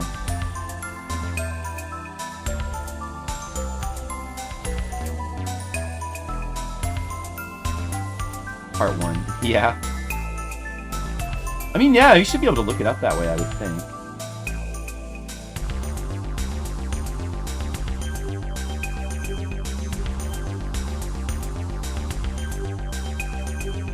I don't remember the exact name in Japanese, though, is the thing. I believe it was Gambling Apocalypse Kaiji. Like, part 2 is the one where... I guess I shouldn't spoil anything. It's tempting just to say what the... Like, some of the gambles are pretty insane. It's tempting just to say what it is, but... part 2 was... I don't remember what part 2 was called. Part 3... I forget the name of the arcs until you get to like part 4, then it's... No, I guess I shouldn't say what the names are anyway. Baki has dumb naming too. Yeah, Baki's another one where it's kind of hard to get... So if you just want to read the manga online, it's a little bit hard to find the full thing anywhere. You don't have to... Like, JoJo you can easily find and read the whole thing. Like, Baki is really hard. I mean, the last time I checked it was. I never did finish reading Baki because it just, you know, I ran out of chapters to find anywhere. But there's new anime that I haven't seen. I should probably see it. Like, the anime kind of closes some of the gaps that the manga... Like, not all the manga is translated, I think, even at this point. I'm not really sure. Basically, all of JoJo is translated. I'm a big JoJo fan as well. I've read all of JoJo. I'm totally caught up, except for the latest chapter of the latest one. I'm still not sure how I feel. Like, the latest JoJo, I'm not sure how I feel about it. I'm not sure whether I like it or not. Oh, what, Baki? I know all of JoJo is translated. Is all of Baki translated now? Because I don't think that was the case when I was reading it before. I'm sure it wasn't. But a lot of it was translated in, like, bits and pieces. And I was trying to read it in order, so there was later stuff that was translated, but I was ignoring that until I could, like, get to it properly in the story. And there was, like, gaps. Hengon?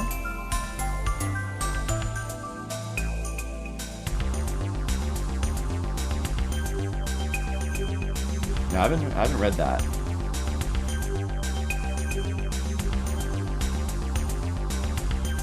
Baki Part 1. Didn't. No.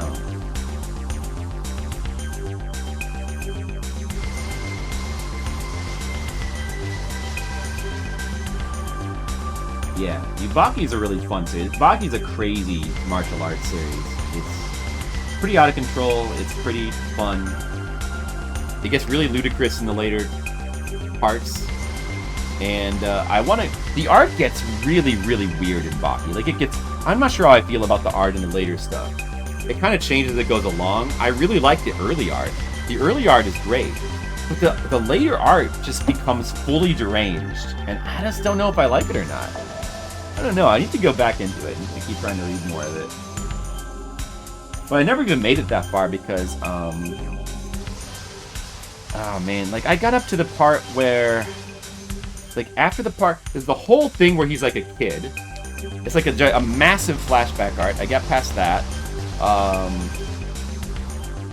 I didn't get as far as the convicts that was in the anime. I didn't get that far. I don't know. There was some tournament, and it was in the middle of that, and looks like Ippo. Then it goes craze. Yeah, which I mean, it's a good style. I wish he would have stuck with that. You know? It's a very nice, attractive style, that early style. How about Shadowrun? This is another game that I love that I want to replay quite badly, in fact. I need to play the other Shadowrun games too, or at least the Genesis game and the Steam one, because I own it. Never got around to playing it.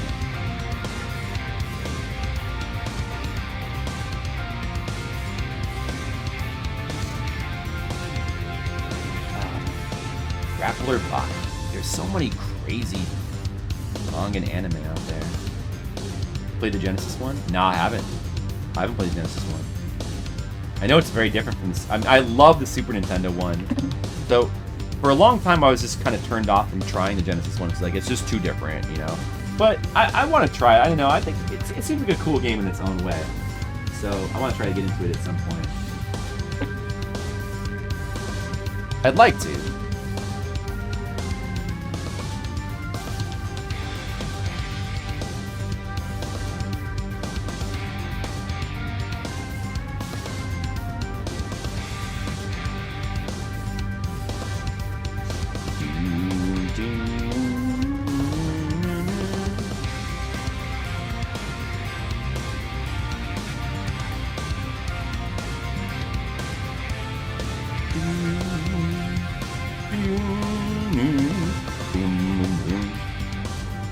Have you guys played the Super Nintendo one? The Super Nintendo game is the Super Nintendo Shadowrun is a game I could just keep playing through forever, like endlessly. Just love the game. You haven't either? You played any of them? The Super Nintendo game is so cool. It's just got the coolest atmosphere. I love the music. I love the kind of really weird point and click, but kind of unique. It's like action point and click gameplay. You really like the Genesis Shadowrun? It's not your style of game. Yeah, I don't know how I feel about it. I need to try it. But man, the Super Nintendo one I love so much. I never streamed it. I haven't played through it in quite a while. I'm due for a replay of that. That's a game that I always want to replay every so often. It's got such a cool atmosphere. I just love it. And it's one of those games that teases a sequel in the end credits, like, we'll be back for Shadowrun 2, and then they never were. Until, like, many, many years later, there's a Shadowrun Returns on Steam that maybe has some of the same people involved, but I don't know, it seems pretty different. I need to try it, though. A lot of times? Oh, so you are like me in being a big fan of Super Nintendo Shadowrun. Dude, it's such a cool game. You need to play it again. Cool. It's just so cool. It's like no other word to describe it. It's just cool. The weird conversation system it has, like choosing the keywords, like a little bit of a sort of a computer game kind of thing in it. And like it's got the point and click adventure, just like hunting down items, solve puzzles. It's got RPG mechanics, kinda. Yeah, Jake is in it. I don't know if he's like, I don't know to what extent he's in it, like if it's a cameo role or what. But beyond that, like I don't know how much it really feels like Super Nintendo Shadowrun. That's the thing that like concerns me about it. Dragonfall? I'd have to play them in order.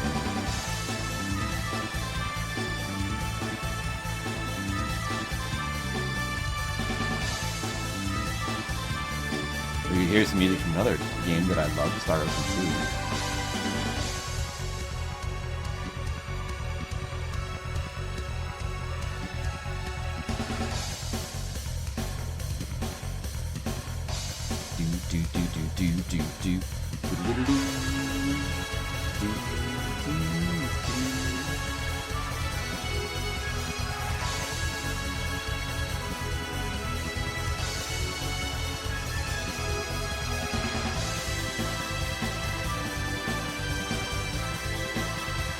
Yeah, I mean, I have them, and I just haven't played them. I haven't got around to playing them, Red Mages. But, you know, I probably won't until I replay Super Nintendo Shadowrun anyway. I've got to do like a whole Shadowrun excursion. It'd be glorious. And then we'll play the new one and see how they are. We'll check them out. They'll be a lot of fun. Oh, maybe that's something I should do pretty soon. I keep like trying to decide what am I going to do in April? You know, I don't know. There's so much stuff I want to play. I need to catch up with modern games like very, very badly. I've got some modern games that are burning a hole in my game pocket. I got some stuff I really, really need to play. But after that, what retro games are we going to go back to? I've been thinking about streaming Shadowrun for a long time. I know Skittles, there's too many. Skittles, what do you want to see me play? You got any opinions?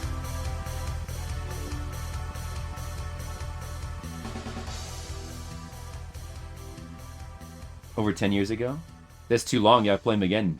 Okay. Joe Air, what's up? Hey, it's been a little while. The story with combat feels odd. It does feel odd, but it's cool. I mean, it's so unique, though. It's, like, so different. And, I mean, yeah, it's odd because you're essentially, like, the part that's odd about it is that you're using the Super Nintendo controller as a mouse. It's not really well designed for that. But who cares? It's so cool. And you just like kind of mouse clicking on the dudes you want to shoot, then you just like kind of shoot them while they're shooting you, and it's just like attrition.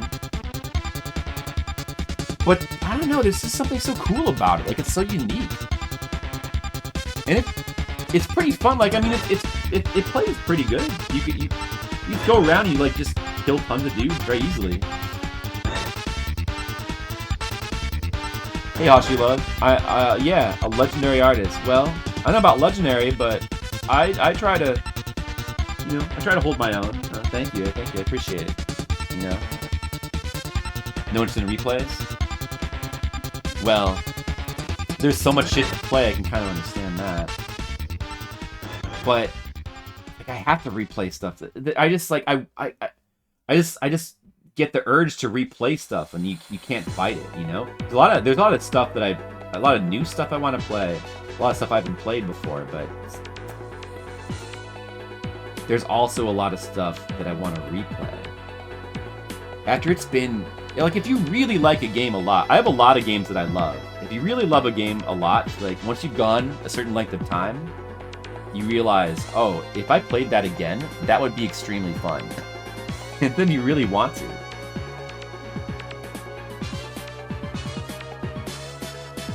It looks like with the newer Shadowrun, they just kind of made it straight up turn-based, which I wish it had been more like the. That's kind of a little bit more of a boring way to. Like, I wish they had made it more like the Super Nintendo one. This is the track from Darkstalkers, yes indeed. Night Warriors, actually, or the second Darkstalkers. Do you know whose theme this is?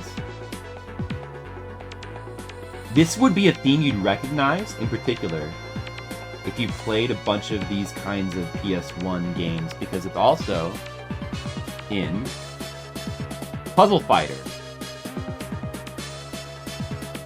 Although in a different form, like a little slightly more cutesified form, but it's basically the same song. Puzzle Fighter's a great game. Puzzle Fighter and probably Pocket Fighter as well. Anyway, that's Donovan's theme.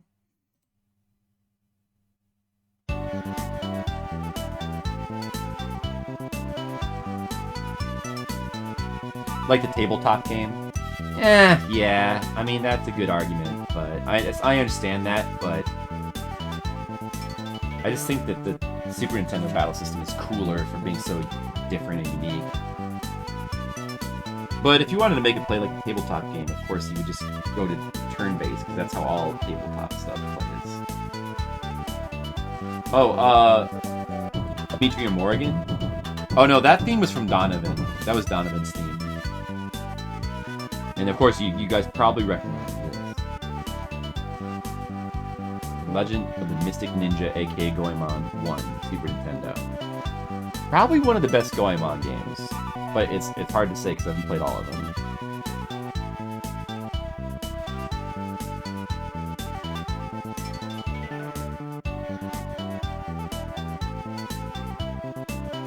Me too, Joer.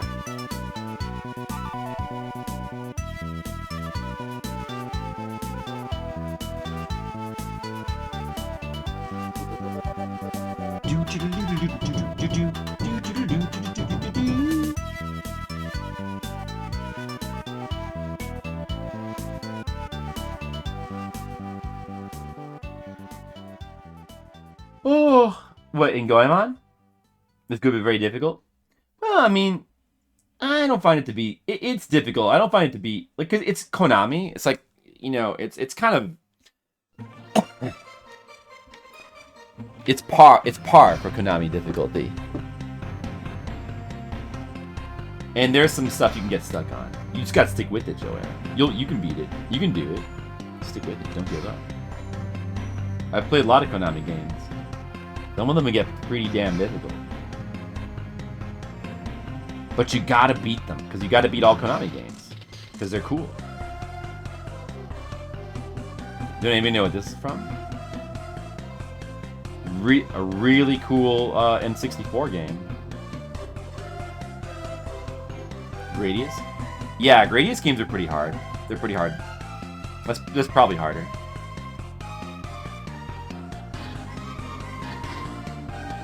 Alright, now we just gotta do the bottom panel here. So you play this? Yeah, you might not have. But this is a game that definitely has a cult following on N64. Not Blast Corps. This is the first stage song. Definitely has a cult following. It's a platformer on N64. One of the few platformers on N64. And by Treasure. Definitely some people here know it. I don't know how many. You know, I haven't played it in a really long time either. This is a game I've never replayed since I played it back in the late 90s. But it's a really good game. It's probably a little tricky to emulate because the controls are so weird and like so specific to the N64 controller. It is Mischief Makers. It's a really cool game. It's a really good platformer.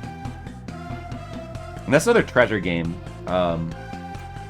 That's another company where I want to play all of their games someday. I've played a lot of their games. I haven't I've played some stuff I haven't really done on stream. Like I haven't done a full playthrough of Gunstar Heroes on stream, have I? I don't think I have. I never finished Dynamite Headdy.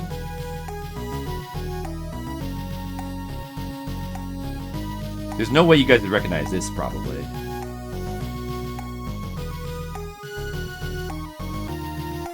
Yeah, I mean, that kind of gave it away. There's not a lot of platformers on N64. The second Goemon game is a platformer, though, like a 2D one.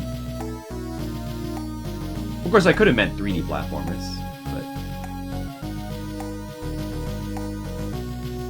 Yes, Dark Seed music! Vocab. Yeah, I like the first Dark Seed. I like the first Dark Seed. It's from the Amiga version. You just have to play through with the guide, that's all. It's a fucked up game if you try to play it normally. You just have to play with the guide so you can see all the cool content.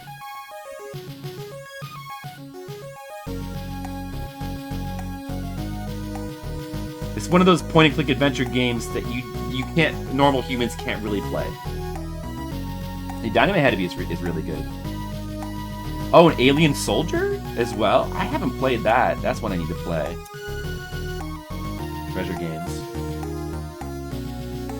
The Drawing Hand in Comic Zone? That's me. I'm the Drawing Hand in Comic Zone. I'm very powerful. Don't mess with me. I'll erase you.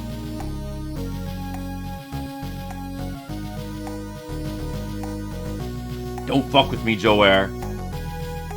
I'll erase you out of existence.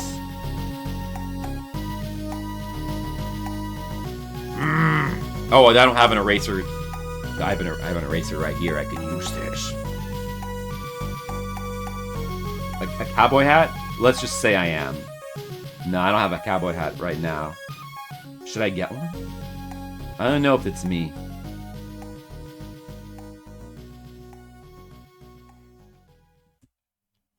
Darkseed. I do really like... there's a couple songs from Darkseed. Darkseed's got a really weird soundtrack, but it has a couple songs I like a lot. Hey, music from One Out. The anime that I was talking about earlier that probably none of you have seen. baseball gambling anime. You ever played Dreamweb? Nah, I never played Dreamweb. I want to play Dreamweb. Dreamweb has got some pretty cool music too. So that's a very interesting point-and-click adventure game. I would like to play that one of these days, but I've already seen a full playthrough of it, so it's one of those games that I don't necessarily need to really play it because I've seen it. It's cool. I've seen it. You know.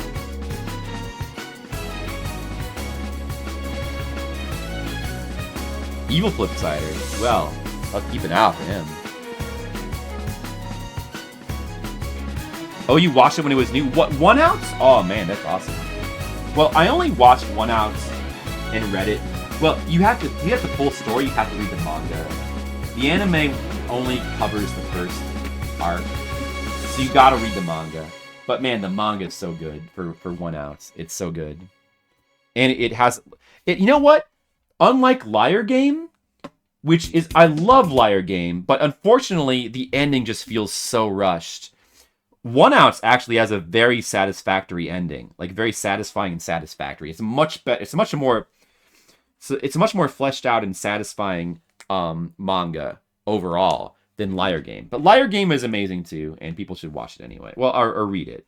Liar Game Liar Game doesn't have an anime. I wish it did, but it does have live action. There's a couple of live action adaptations.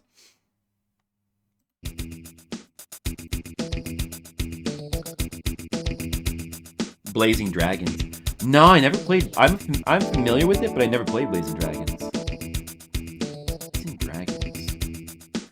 I think Blazing, is that related to Discworld? Like, is that made by the same people who made Discworld? I feel like it might be.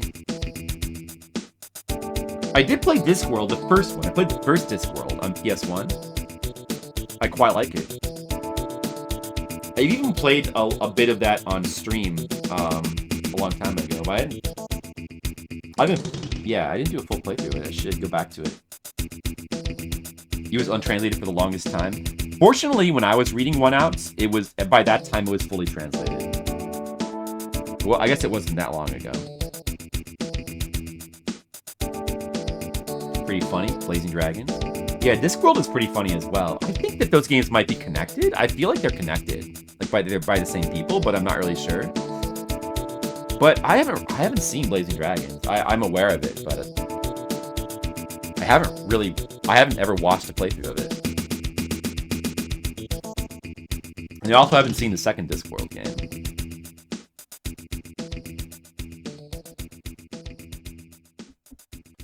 But those games have, they're written by Monty Python people, and it's got Eric Idle doing the main voice, and pretty good sense of humor. Those are pretty good comedy games. I'm sure they're right up there with stuff like Monkey Island. I haven't actually played Monkey Island either.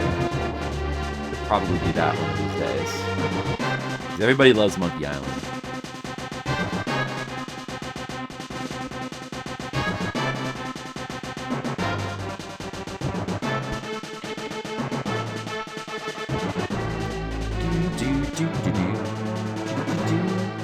Normality?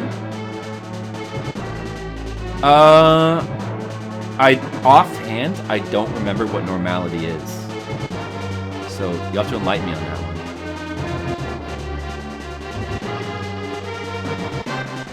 Discworld kind of jacked. It is. It's a point-and-click adventure game from the 90s. It's not. Yeah, I remember that. Like, it's one of those point-and-click adventure games where it has purposefully silly solutions because it's kind of going for the humor value.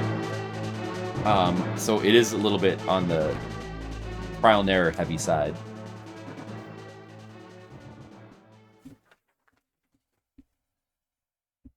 Normality looks dated. I like dated though. Depends on what that means. Very 90s. 90s is good. I like 90s. That's all I want. That's what I want. I think everything should be dated. All modern games should just go back to being 90s. Or maybe 80s or 70s or 60s. I think that there should be some 60s games. Normality? Yeah. Well, I'd have to look at it. Maybe.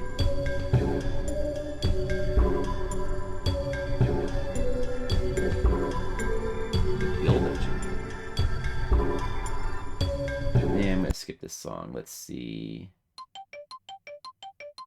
Some SimCity music. Do that. I don't know. Whenever somebody says, "Oh, like that's dated," to me, it's like, "Oh, that means it's good, right?" Because like, if it's dated from like the '90s, it's like, "Oh, that's when all the games were like amazing."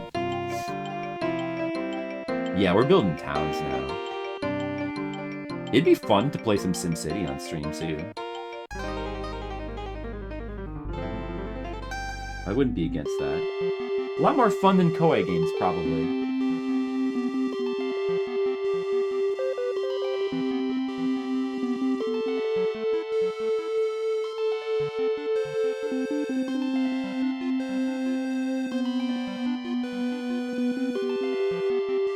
Dude, SimCity had really good music.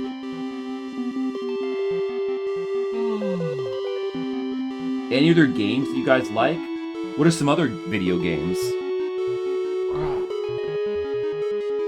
Ow, I'm getting like a cramp. Guys, I've got a cramp in my leg. Ouch. Hold on a second. I gotta reposition myself. Okay. Alright, I'm gonna survive. I'm okay. I'm gonna survive. Where was I? I'm gonna finish this panel. Video games are good, aren't they? I can't wait to play more video games, but unfortunately, I gotta go to a convention this weekend. But maybe I won't get in, and they'll have to come back and I'll just have to play more video games over the weekends. That'll be too bad.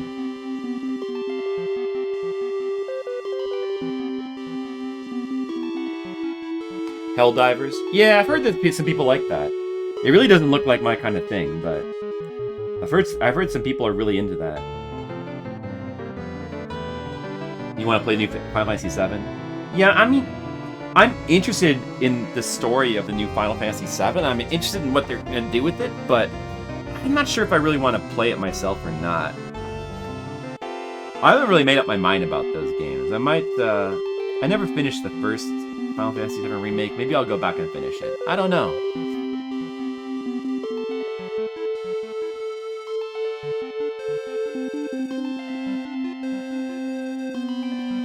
Oh, I mean, I don't have, yeah, so like, so some new stuff is coming out that people are into. I'm like, neither of those I'm probably gonna end up playing, but I do want to play the new Dragon's Dogma eventually. But I need to, Dragon's Dogma is another one I need to go back to. I haven't made up my mind about Dragon's Dogma either. I need to go back to it and continue playing it more. Oregon Trail. Oh yeah, we were talking about doing that, weren't we? Playing Oregon Trail? We were talking about that. Why were we talking about playing Oregon Trail? What was that in regards to?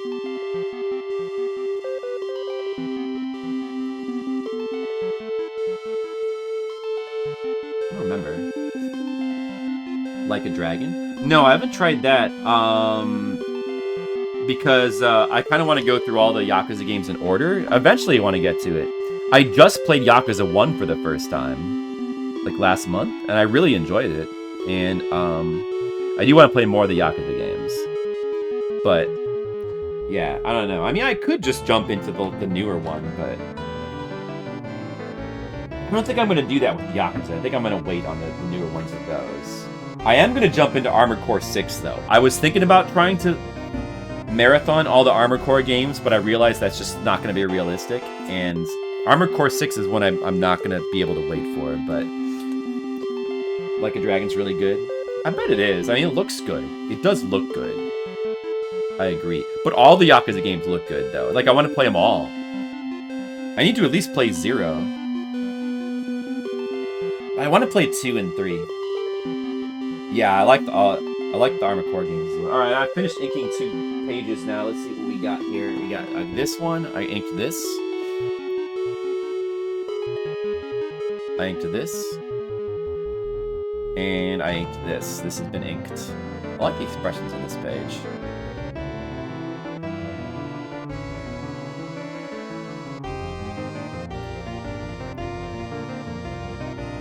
It's pretty good. It's pretty good. Oh, 2's good. Yeah. So I've got to at least play Yakuza 2. I don't know. I feel like I'll probably just end up doing those in order. Poor Skittles, the dysentery got to him. Oh yeah, the memories. Thanks, Hoshi Love. I appreciate it. Well, I have been doing this for... this comic I've actually been doing since 1999. Can you believe that? That's how long I've been doing it for. Crazy. And I was drawing, you know, long before that. Oh, they're disagreeing with our video game conversation. Oh no, I'm getting tired now. All the time I've killed you?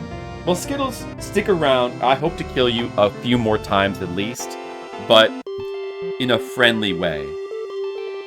Because, you know, you always kill the ones you love, you know? And going forward, we're a family. The family that kills each other in video games stays together. I know, I do know what I did. It just happened. Hey, it wasn't me. Technically, I'm not the one that killed him. It was nature. Nature killed him, not me. I tried to keep him alive.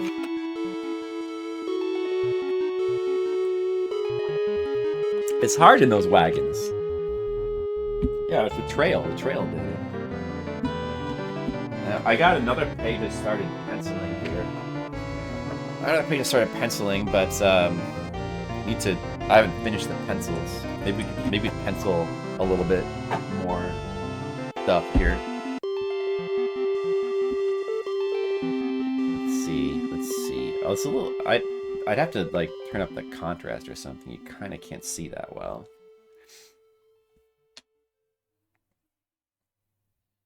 It's a little hard to see, isn't it?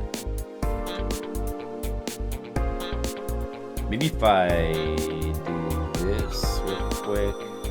Oh, hey, speaking of Yakuza 2, I have this song from Yakuza 2 randomly got in my playlist. There you go, Yakuza 2 music. Exposure.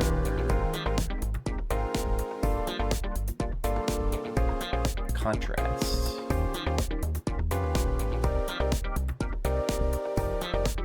How's that? Yeah, you can see a little bit better now.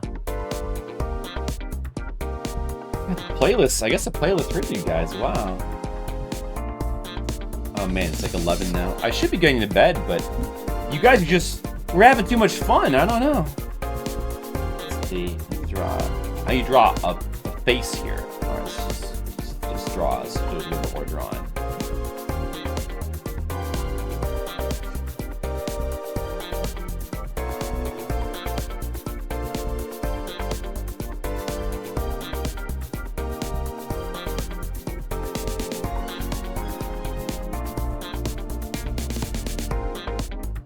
I feel like I've gotten a lot of art inspiration from just fully absorbing all of the Chainsaw manga, Chainsaw Man. Man, really, really like the art in Chainsaw Man. It's really, really cool art. Sometimes I read a manga and it's like, I feel like, oh man, it just makes me want to draw.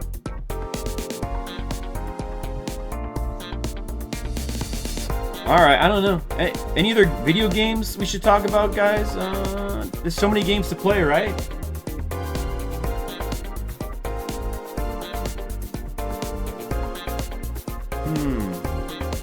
But what will we play is the question. Beyond book 1 of that? You do Red Mages. Dude, Red Mages, look, trust me. I'm gonna vouch for that one. I'm gonna promise you right now. I believe that just keep reading it. It just does not disappoint. It keeps getting cooler and cooler. You know, the thing with Chainsaw Man is sometimes it can kind of, like, you can feel like, oh, I don't know about this story. Like, where is this? This is just wacky, or where is this going? Some stuff can be a little bit hard to follow, but it pays off. Just trust me, it pays off. Oh, dude, it's got such a cool concept. The concept for Chainsaw Man is so good, and the characters are so good too. Hey, Monocule, you're still around, Monocule. How's it going? I thought maybe you fell asleep in your chair, or like the storm carried you off or something. Yeah, I love One Punch Man. I love it. We didn't mention One Punch Man, but I love One Punch Man. I love the art. Also, I love One's new manga that he's working on, Versus. I think Versus is really cool. It's a different artist. It's not Murata, but it's also got very good art. You should check out Versus if you haven't.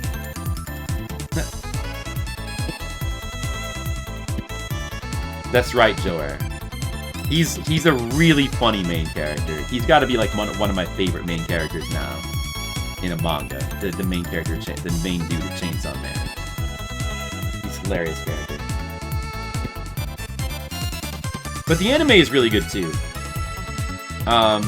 With Chainsaw Man, you probably want to keep reading past the first season, yeah, because there's just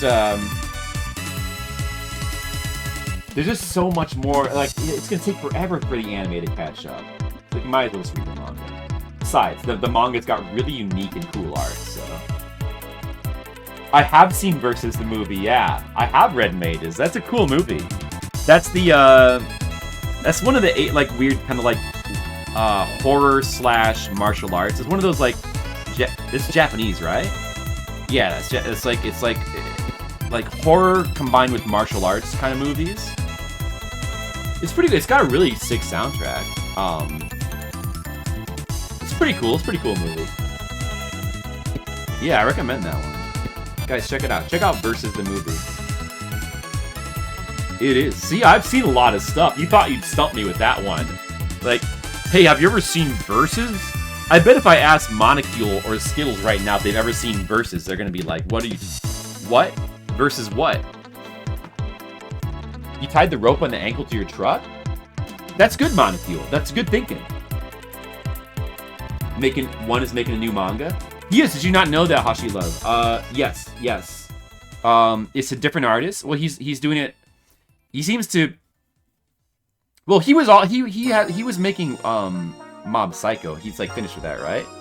So maybe that's why he's doing a new one. But yeah, it's a different artist from Murata.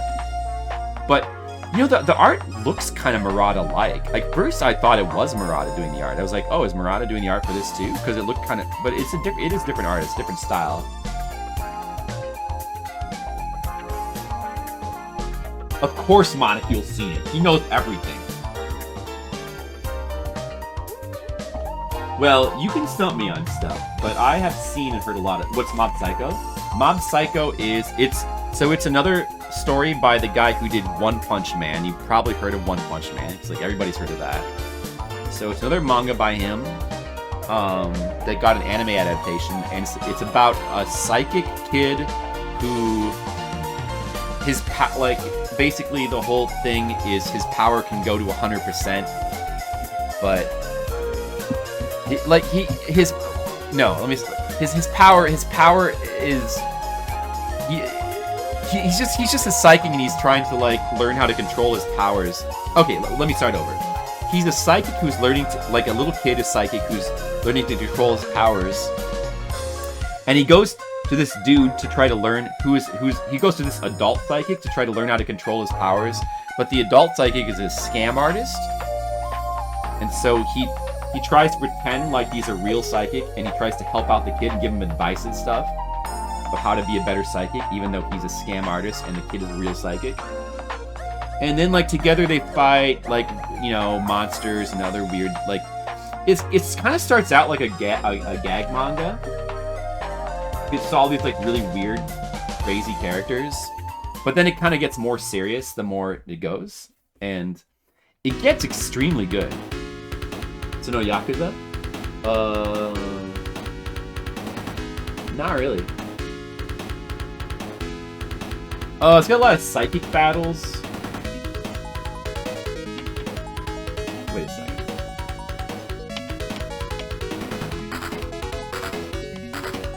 No, okay, you know what? That's the wrong panel, damn it. Oh man, maybe I should have just went to that. Yeah, El Viento, you like... Oh, you know this one? Good Hashi Love. I just played through El Viento last year during my little Genesis special. It's a really good game. I'm interested in anything that's like vaguely Valis-like. Got really good music too, El Viento, isn't it? Oh no! I was erasing too much. And I shook the camera off of the thing.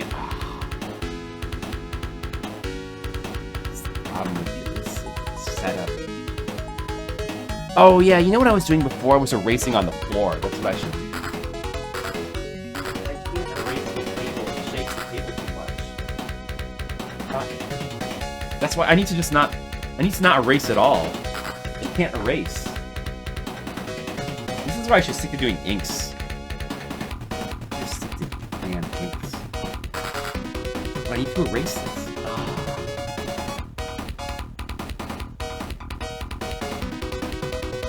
You had to go comments on the page. Maybe we should just stop for tonight. Yes, you know. I mean, all good things must come to an end, you know.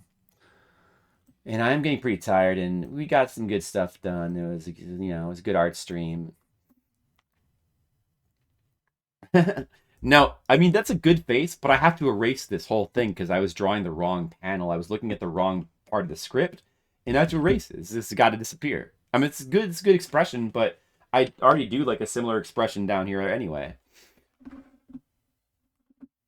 Well, thank you. Oh no. Well, hey, you know, it's happened before. All right. Well, it's that time of night. I'm gonna have to get going. You know, I drew a lot of art, but I'm getting tired, and I got convention this weekend. I got to drive. It's not a long drive. It's just like I got to go to Plainfield tomorrow, Plainfield, Indiana. It's a short drive, but still. Let's go to Z Talks. And I appreciate everybody hanging out while I draw. This will probably be the last stream of the week, unless I don't get into the con this weekend, in which case I'll be back, and then maybe I'll stream over the weekend. But yeah, I don't know. I wouldn't count on it. I'll probably see you next Monday, and I guess we'll continue Dragon Quest IV. Even though it's cutting into March. Fliptendo, I guess, will cut into March a little bit. But then we're going to do Modern March. And that's coming up into modern games to play. There's so many more video games to play. And art to draw. There's always more. But anyway, I'll see you guys next time. Hope you all have a good one. Try to take care of yourself in these crazy times. Good night.